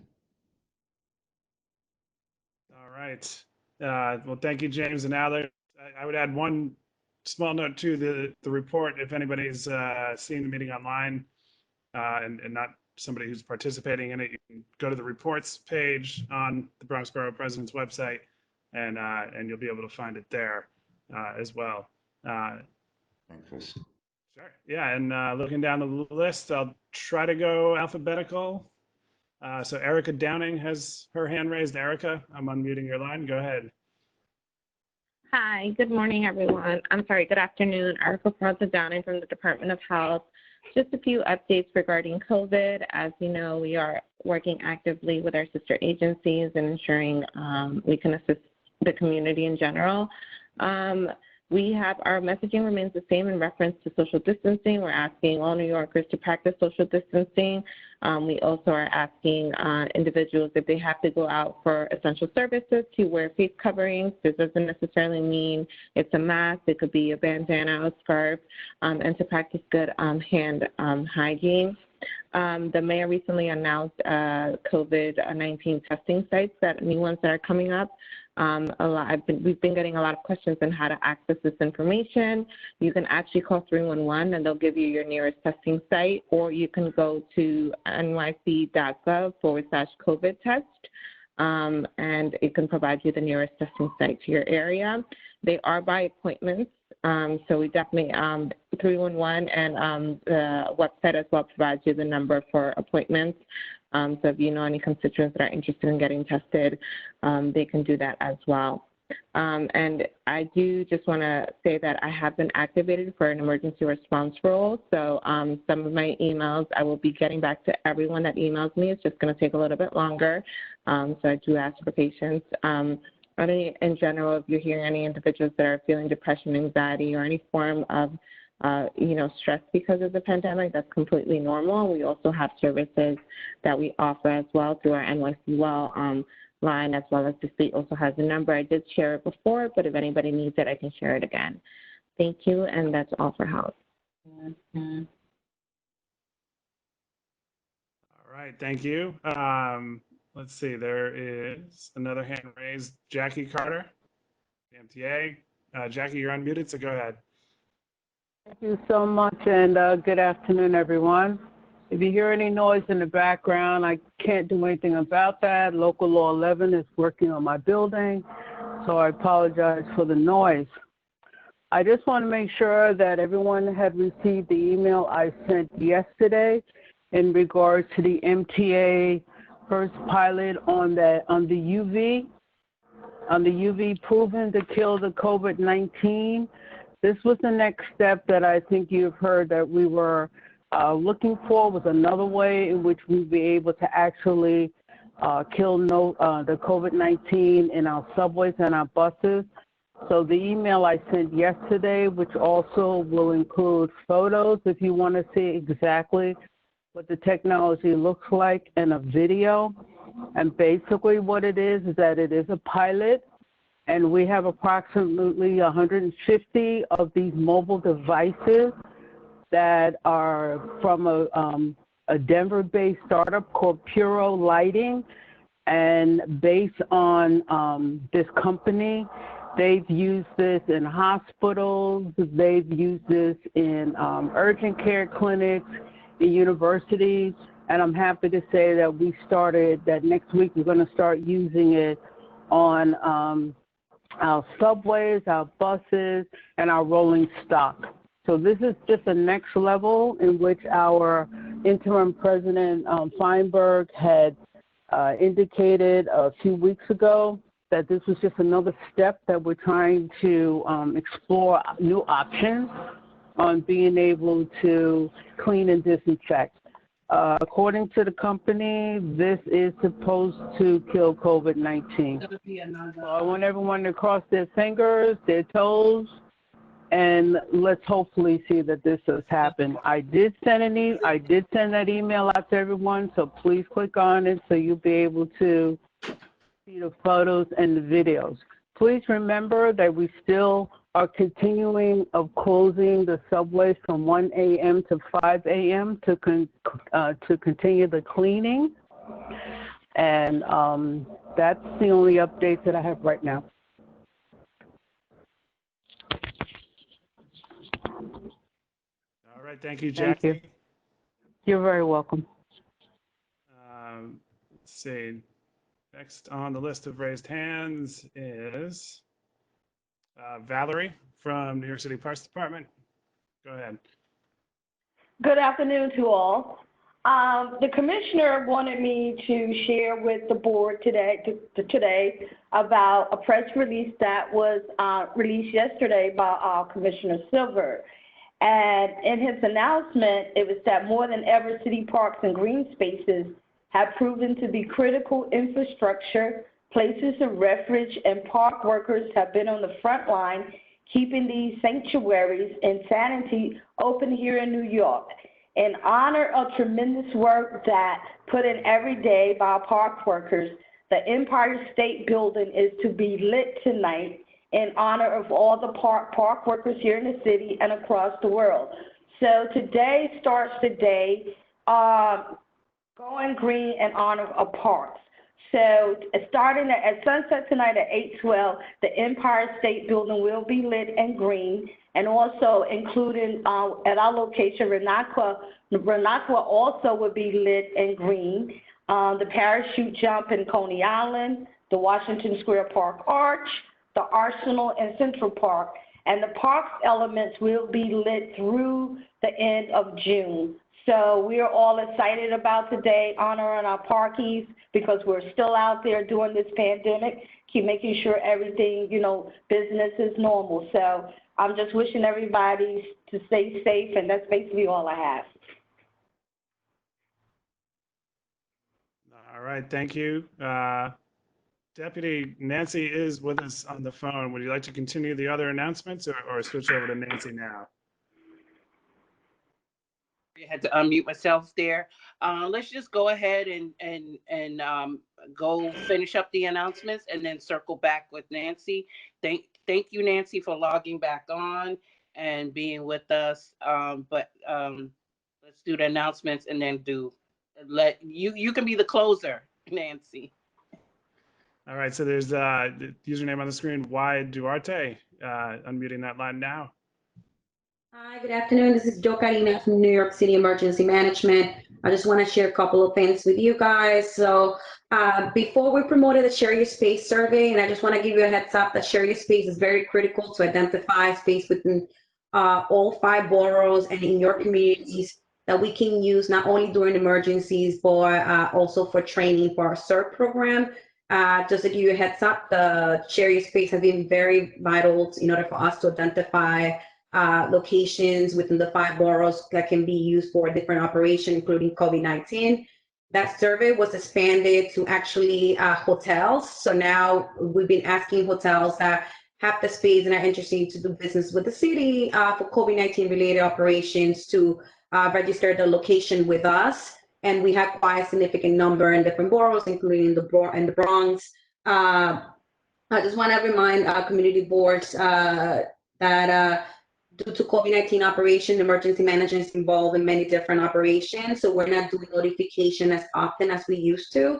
And with that said, that doesn't mean that if you hear anything in your community or if you hear anything and you're not sure who's dealing with, you can always reach out to us at the Intergov email, and we will definitely try to find information for you if we're involved. And if not, then we'll connect you to the right agency.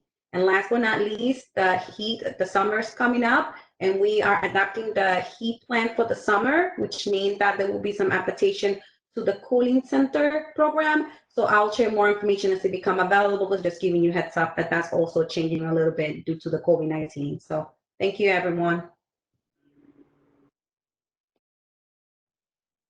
All right, thank you. And let's see, I believe there was one other hand raised from somebody on the phone. Number that starts, it's a 646 area code. I'm unmuting that line. You have your hand raised.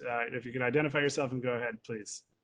Yes, good morning, and thoughts and prayers for everyone to stay safe during this pandemic. This is Jermaine Williams from HRA Intergovernment Affairs. Real quick, Nicole was on the line, Nicole Jordan from Department of Homeless Services, and she had to step off. So she said if there was any concerns anybody had, can they please email it to her? So real quick, so first thing I want to make an announcement is that, our commissioner pretty much has been having conference calls every Tuesday where he gives updates on what's going on within the agency, which pretty much gives us our marching orders as far as any concerns that come up. He pretty much really is in favor of these calls because it helps us get information about concerns that are going out there that as an agency we may miss, because as you know, it's not a one-size-fits-all type situation right now. So when people bring up these concerns, it helps us go back and try to see what we can do to rectify whatever the concern is, at least give an idea that these are the type of concerns that are actually going on. One of the things I definitely want to mention that we was able to get a waiver that allows individuals to actually apply on Access HRA to apply for cash assistance. That's pretty much one of the focus targets for our agency right now is trying to gear people towards going to Access HRA to apply for services. Because we're pretty much, we closed majority of us. I want to say there's about one center in every borough that's pretty much open. And the reason for this is that if people happen to not have gotten the EBT card, this is a location they can actually go to get a temporary one in the meantime until the EBT card does come in the mail. But in light of if it doesn't come and they do need one, they can always go to online to www.connectebt.com.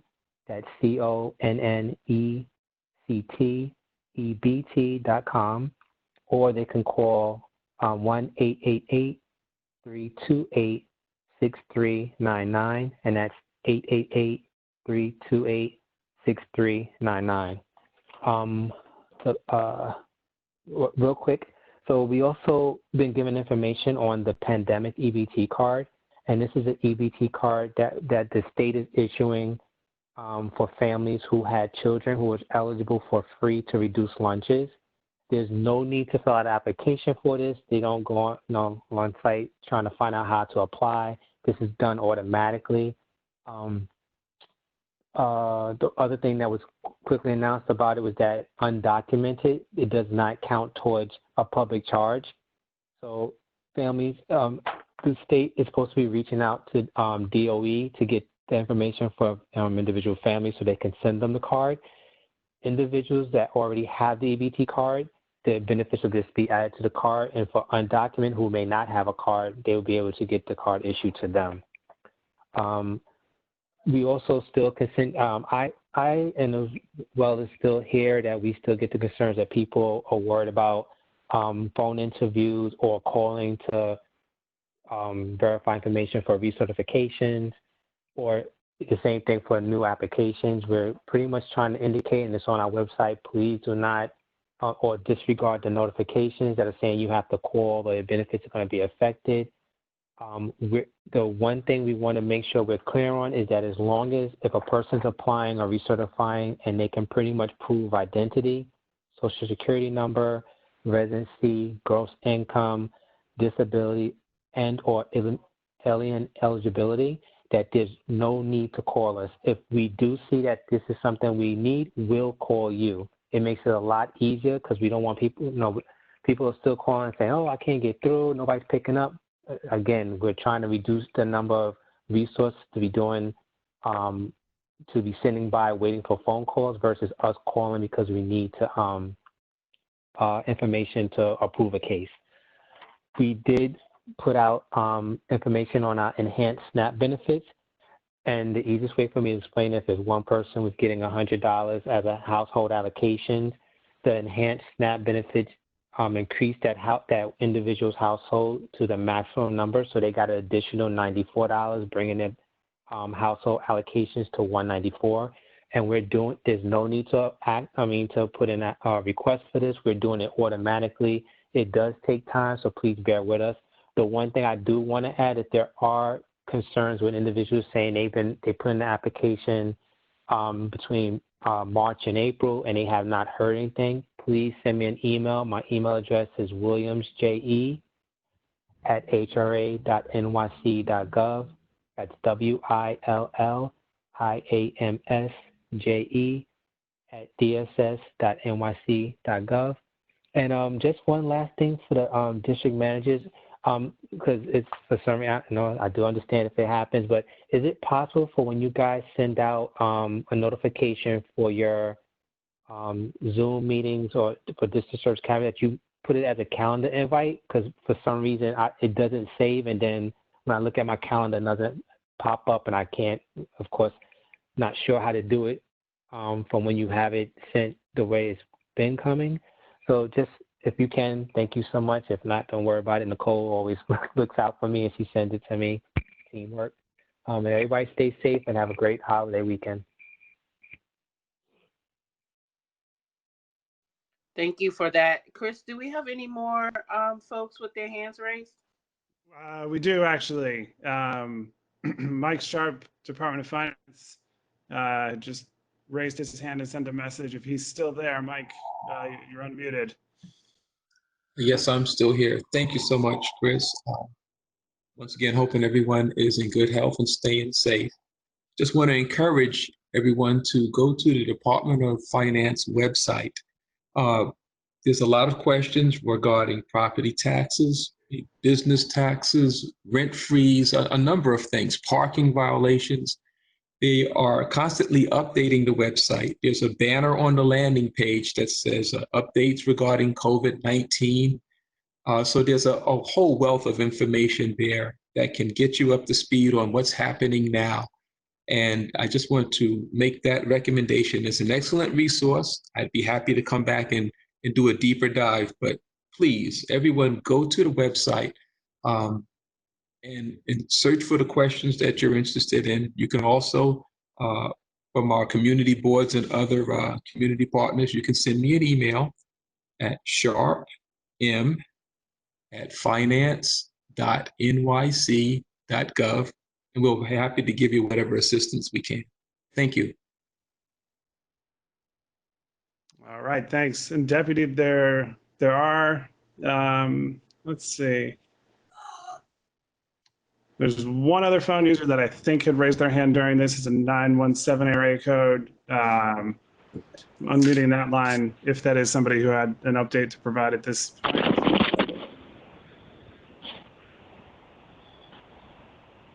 All right.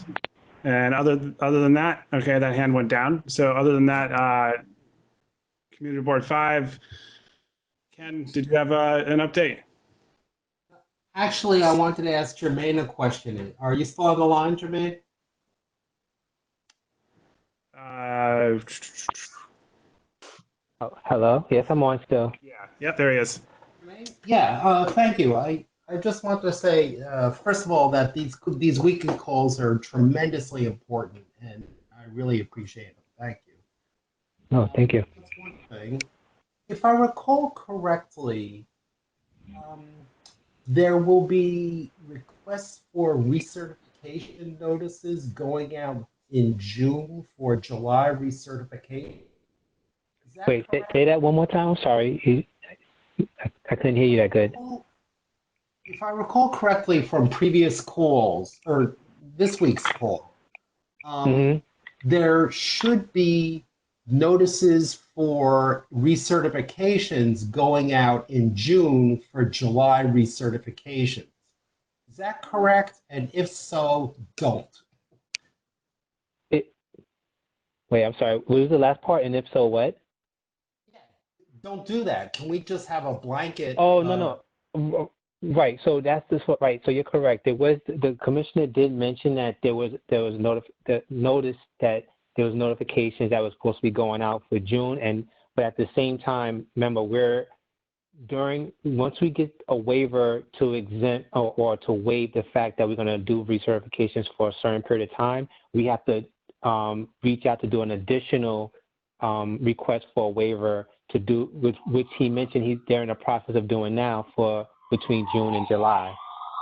So I guess I must say, and this is just me personally, that I wish it was a perfect system and they would just waive something the first time until further notice. But I guess, the powers that be, this is just a protocol we have to do to be on top of it. And that's why it does make it a little complicated, because we can't stop notices from going out. So again, that's why it's good to refer people to our website, because it pretty much, anytime the commissioner gives us an update of anything we receive as far as new changes, we automatically put it upload it and put it on our webpage, so it could give people a little comfort knowing that they don't have to worry about a recertification coming up the next calendar month.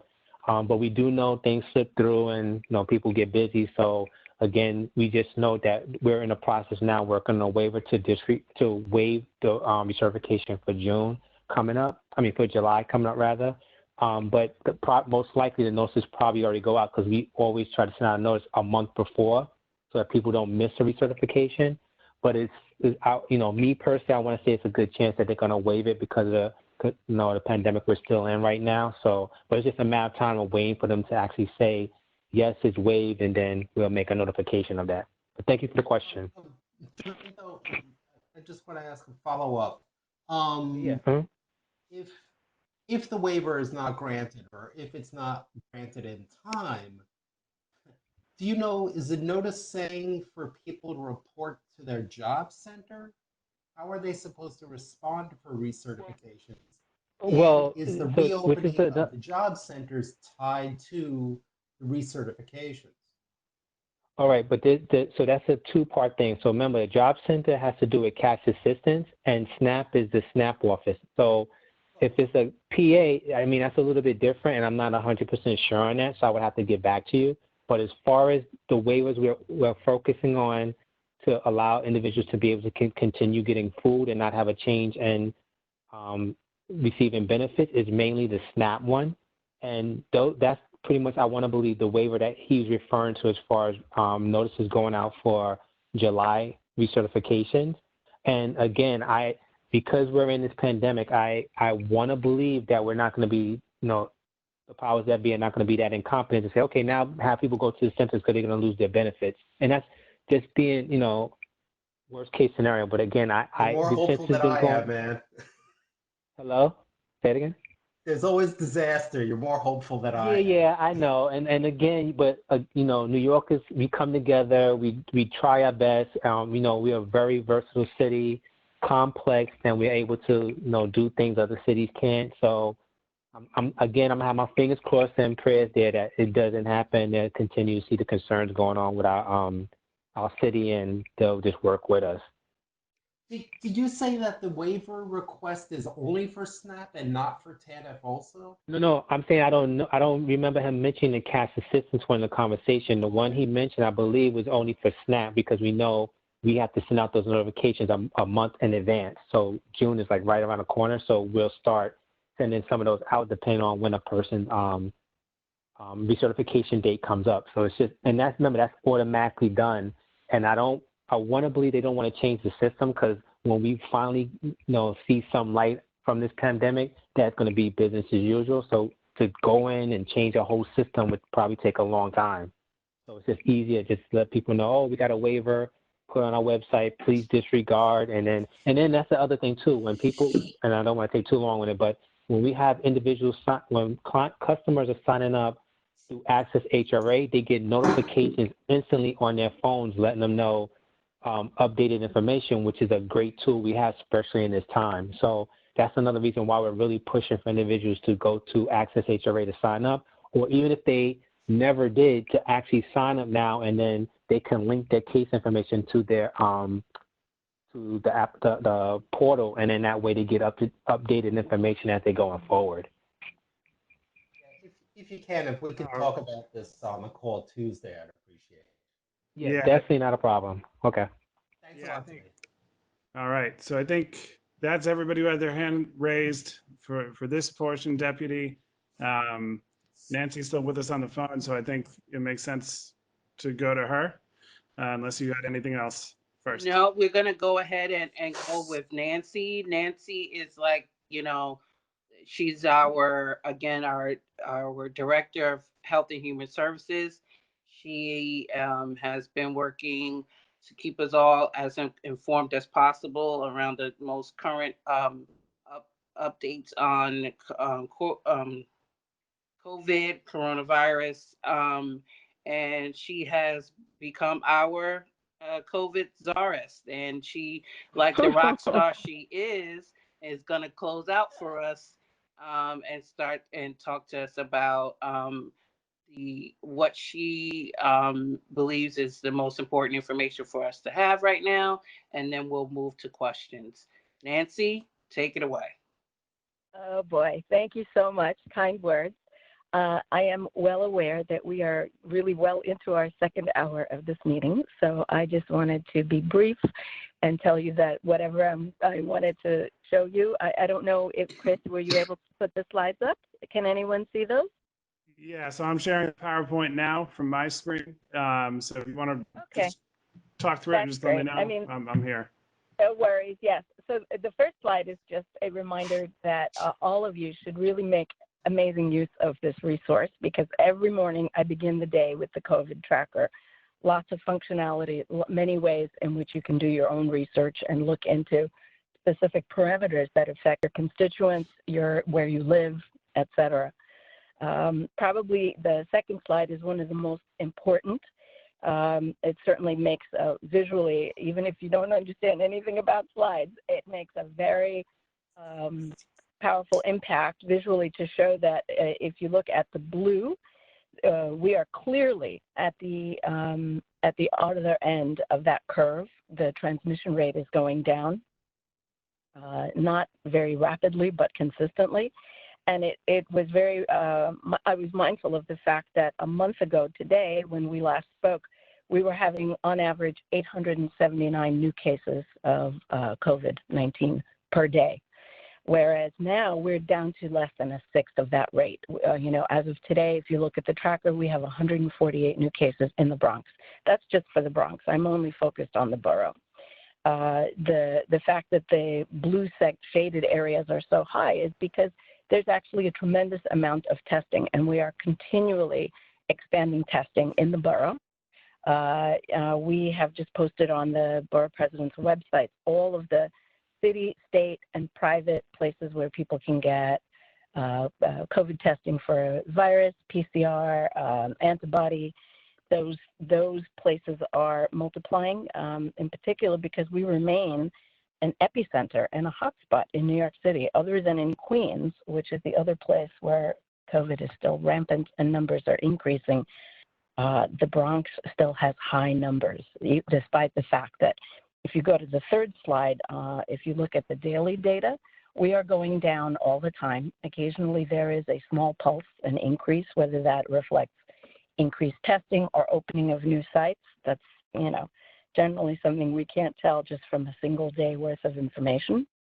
But by all indicators, what the city is using, we are going down across the board in all of those indicators. And I'm hopeful that a month from now, when we meet again, that we will be unpaused and in the process of, reopening essential businesses, and maybe some of us even returning to our offices, as government workers are considered essential. So an important thing about this week as well, New York City released an entirely new data set where they showed COVID-19 cases in a very comprehensive map by zip code, an interactive map. You can click on any zip code and get a wealth of data. What was problematic about that is that for the borough, and somewhat surprising, is that there were 3 zip codes that really stood out significantly in the Northeast Bronx, Pelham, Throgs Neck, and certainly 10475 Co-op City, that showed that they remain really huge hotspots for the Bronx, where the transmission rate is still high. What's interesting of note is that yesterday there was also a really comprehensive and interesting news piece from ABC News about Co-op City. It was called like a city within a city, and it was a discussion of how Co-op City and other places that have an incredibly high density of either urban, rather NYCHA housing, or in this case, high-rise housing, that they continue to struggle and still have very high rates, some of which are very much underreported. So that brings me to the next slide, which I segregate out as of today, what's available, the data. Across the 5 boroughs, you could see the numbers for the Bronx. We're at 43,418 positive cases. Our transmission rate is now below 30%. We're still hovering around a third. And yesterday in the governor's report, they also reported that there were areas of the Bronx that had positive cases in the percentage rates that were above 40%, 43%, 37%.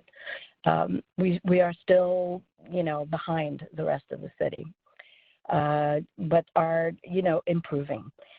So the one thing I did want to note attention to, since we did mention, roughly a third of all of the fatalities in the Bronx are still from nursing homes and from senior citizens. That's theoretically one of the reasons why in co-op there's a very, very high transmission rate. And they think that the numbers are grossly underestimated right now. There were 1,500 people that were confirmed, for example, just in those complexes. What's important to note is that when you look at nursing homes and the way that they report that data, and we mentioned that on the last call, is that when they report known fatalities, they always say confirmed, COVID fatalities. For the Bronx, at the most recent report, that was 2 days ago, on the 19th, they showed 260 confirmed cases of COVID. But if you look at what were considered the presumed cases, people who didn't necessarily have or didn't get in time to get a positive test, it is more than double that. So, it's sobering. We should always keep that in mind, that when they say there are 40,000, confirmed positive cases, if we think about how this is played out just in nursing home communities, it could likely be double that. And that means that we should continue to encourage everyone, ourselves, our friends, our families, our neighbors, and members in our community to continue wearing masks. It is absolutely crucial. Yesterday I went to the Belvis testing site, which is one of the sites that was recently opened for NYCHA housing residents. And the last 2 slides, if you want to show them, Chris, they are just where the Bronx testing sites are. It's also on our website. It's important. We had an event with the borough president, and although people wore masks because it was a salute to, healthcare workers as well as to first responders, fire, sanitation, and police officers, there was not sufficient social distancing. And you may notice, even from social media, people were standing close together, and there was a lot of contact. So I urge all of you to be mindful of that and of the numbers. And that's it. It was my pleasure to get to speak with you and to see you all earlier. Sorry I got bounced off. And I hope that you continue to stay well and be careful. Be safe.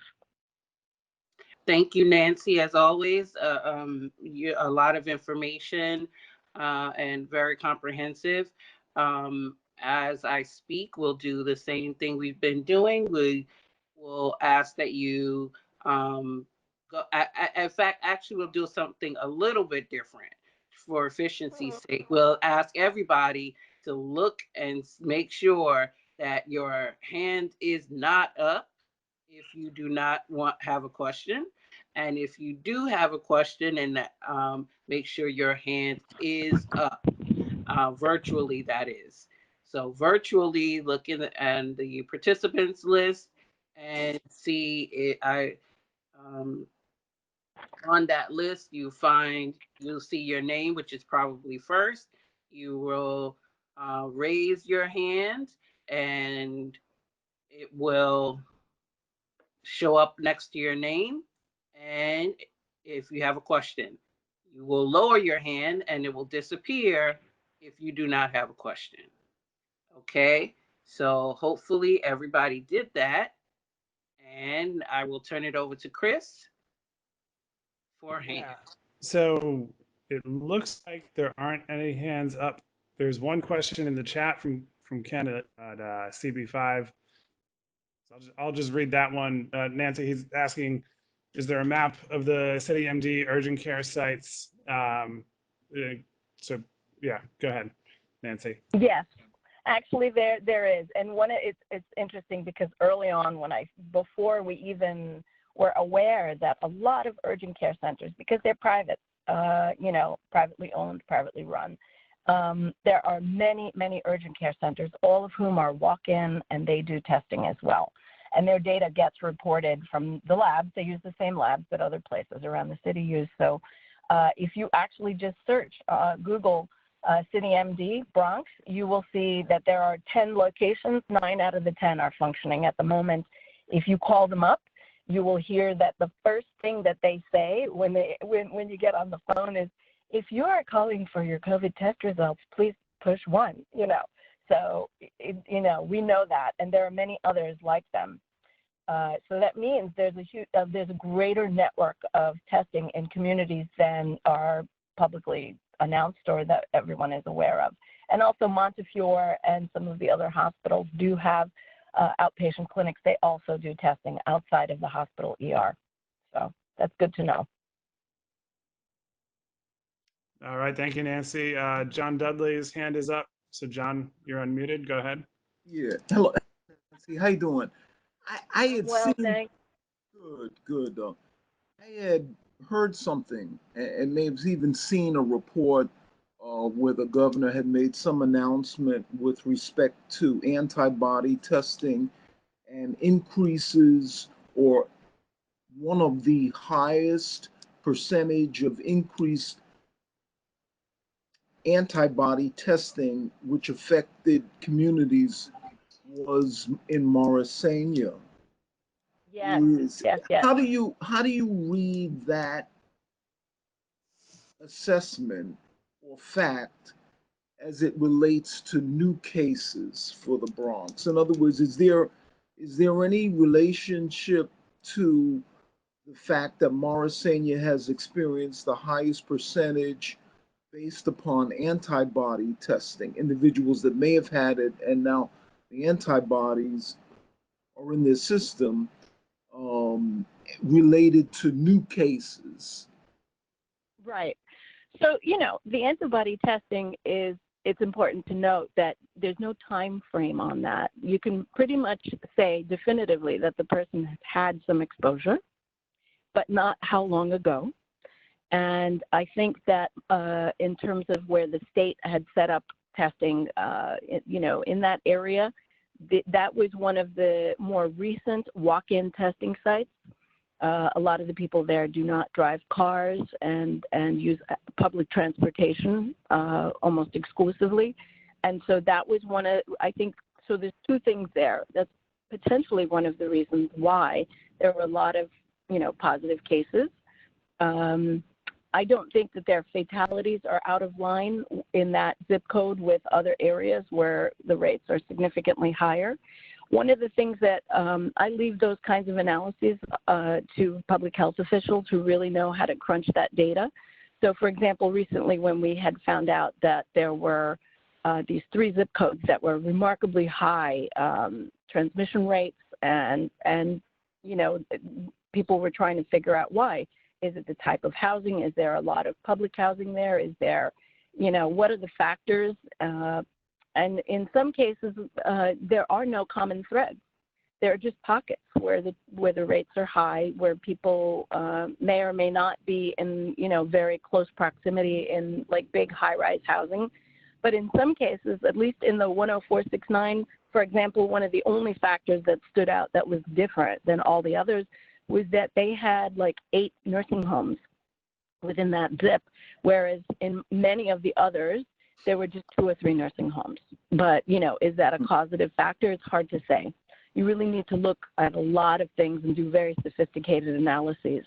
We don't do that, at least not me personally, but I am very interested that down the line, the New York City Department of Health and Mental Hygiene, when they do those community health profiles, every year they collect data from thousands and thousands of residents, and they do those kinds of hypothesis testing, and then they provide data, but that's always a year later.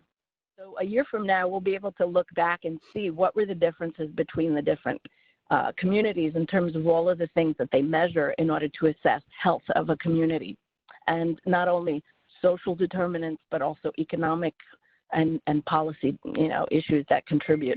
That would have, Right. I was just curious to know whether or not the high percentages of antibody testing, even though we can't determine how long that individual may have been affected and recovered, but whether or not there was any determination that that indicator related to, in part, new cases, new positive cases. That's what that's what I was just wondering.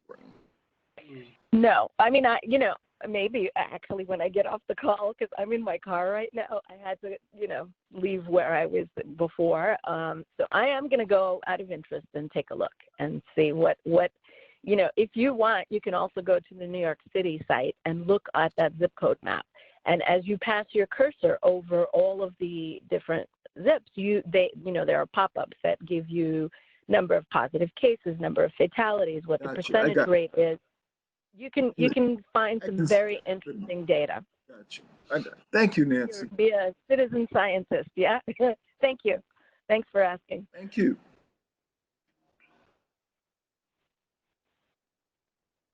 You're muted, Chris. Yes, I was. Sorry. That's it for raised hands for Nancy. Thank you.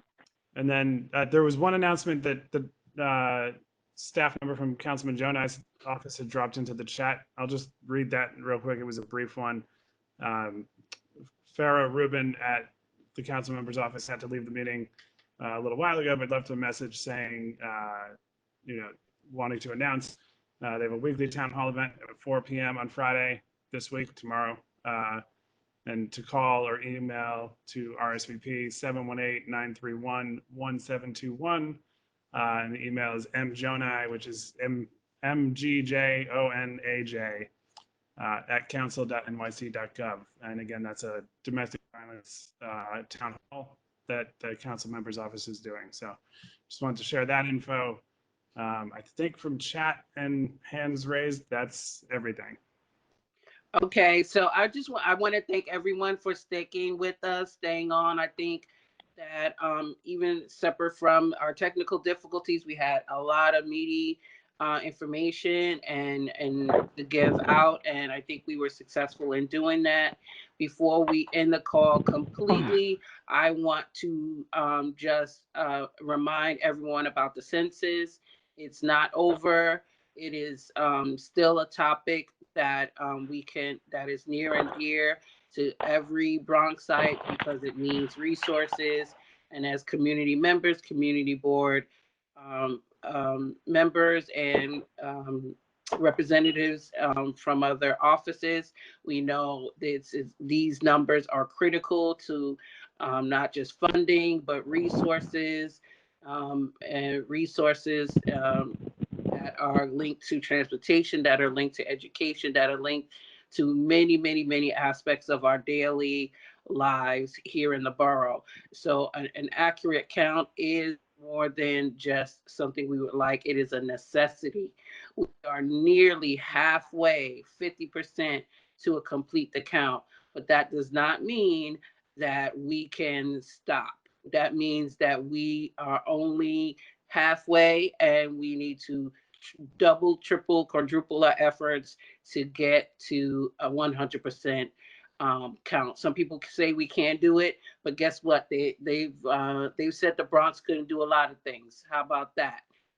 So we're gonna go ahead and move toward getting our numbers in, making sure Bronxite are counted. Again, I want to thank you all for being here. I want to thank our staff. Thank you so much for everything that you do to put everything together. All those who came on. Thank you, John, for that hand clap. I'll give you guys a little hand clap as well. Everyone does their own part and then some to keep the borough president's office engine running up to speed. And thank you again. And Chris, without further ado, you can you can end this one. This is one for the books and the record. Thanks for everybody.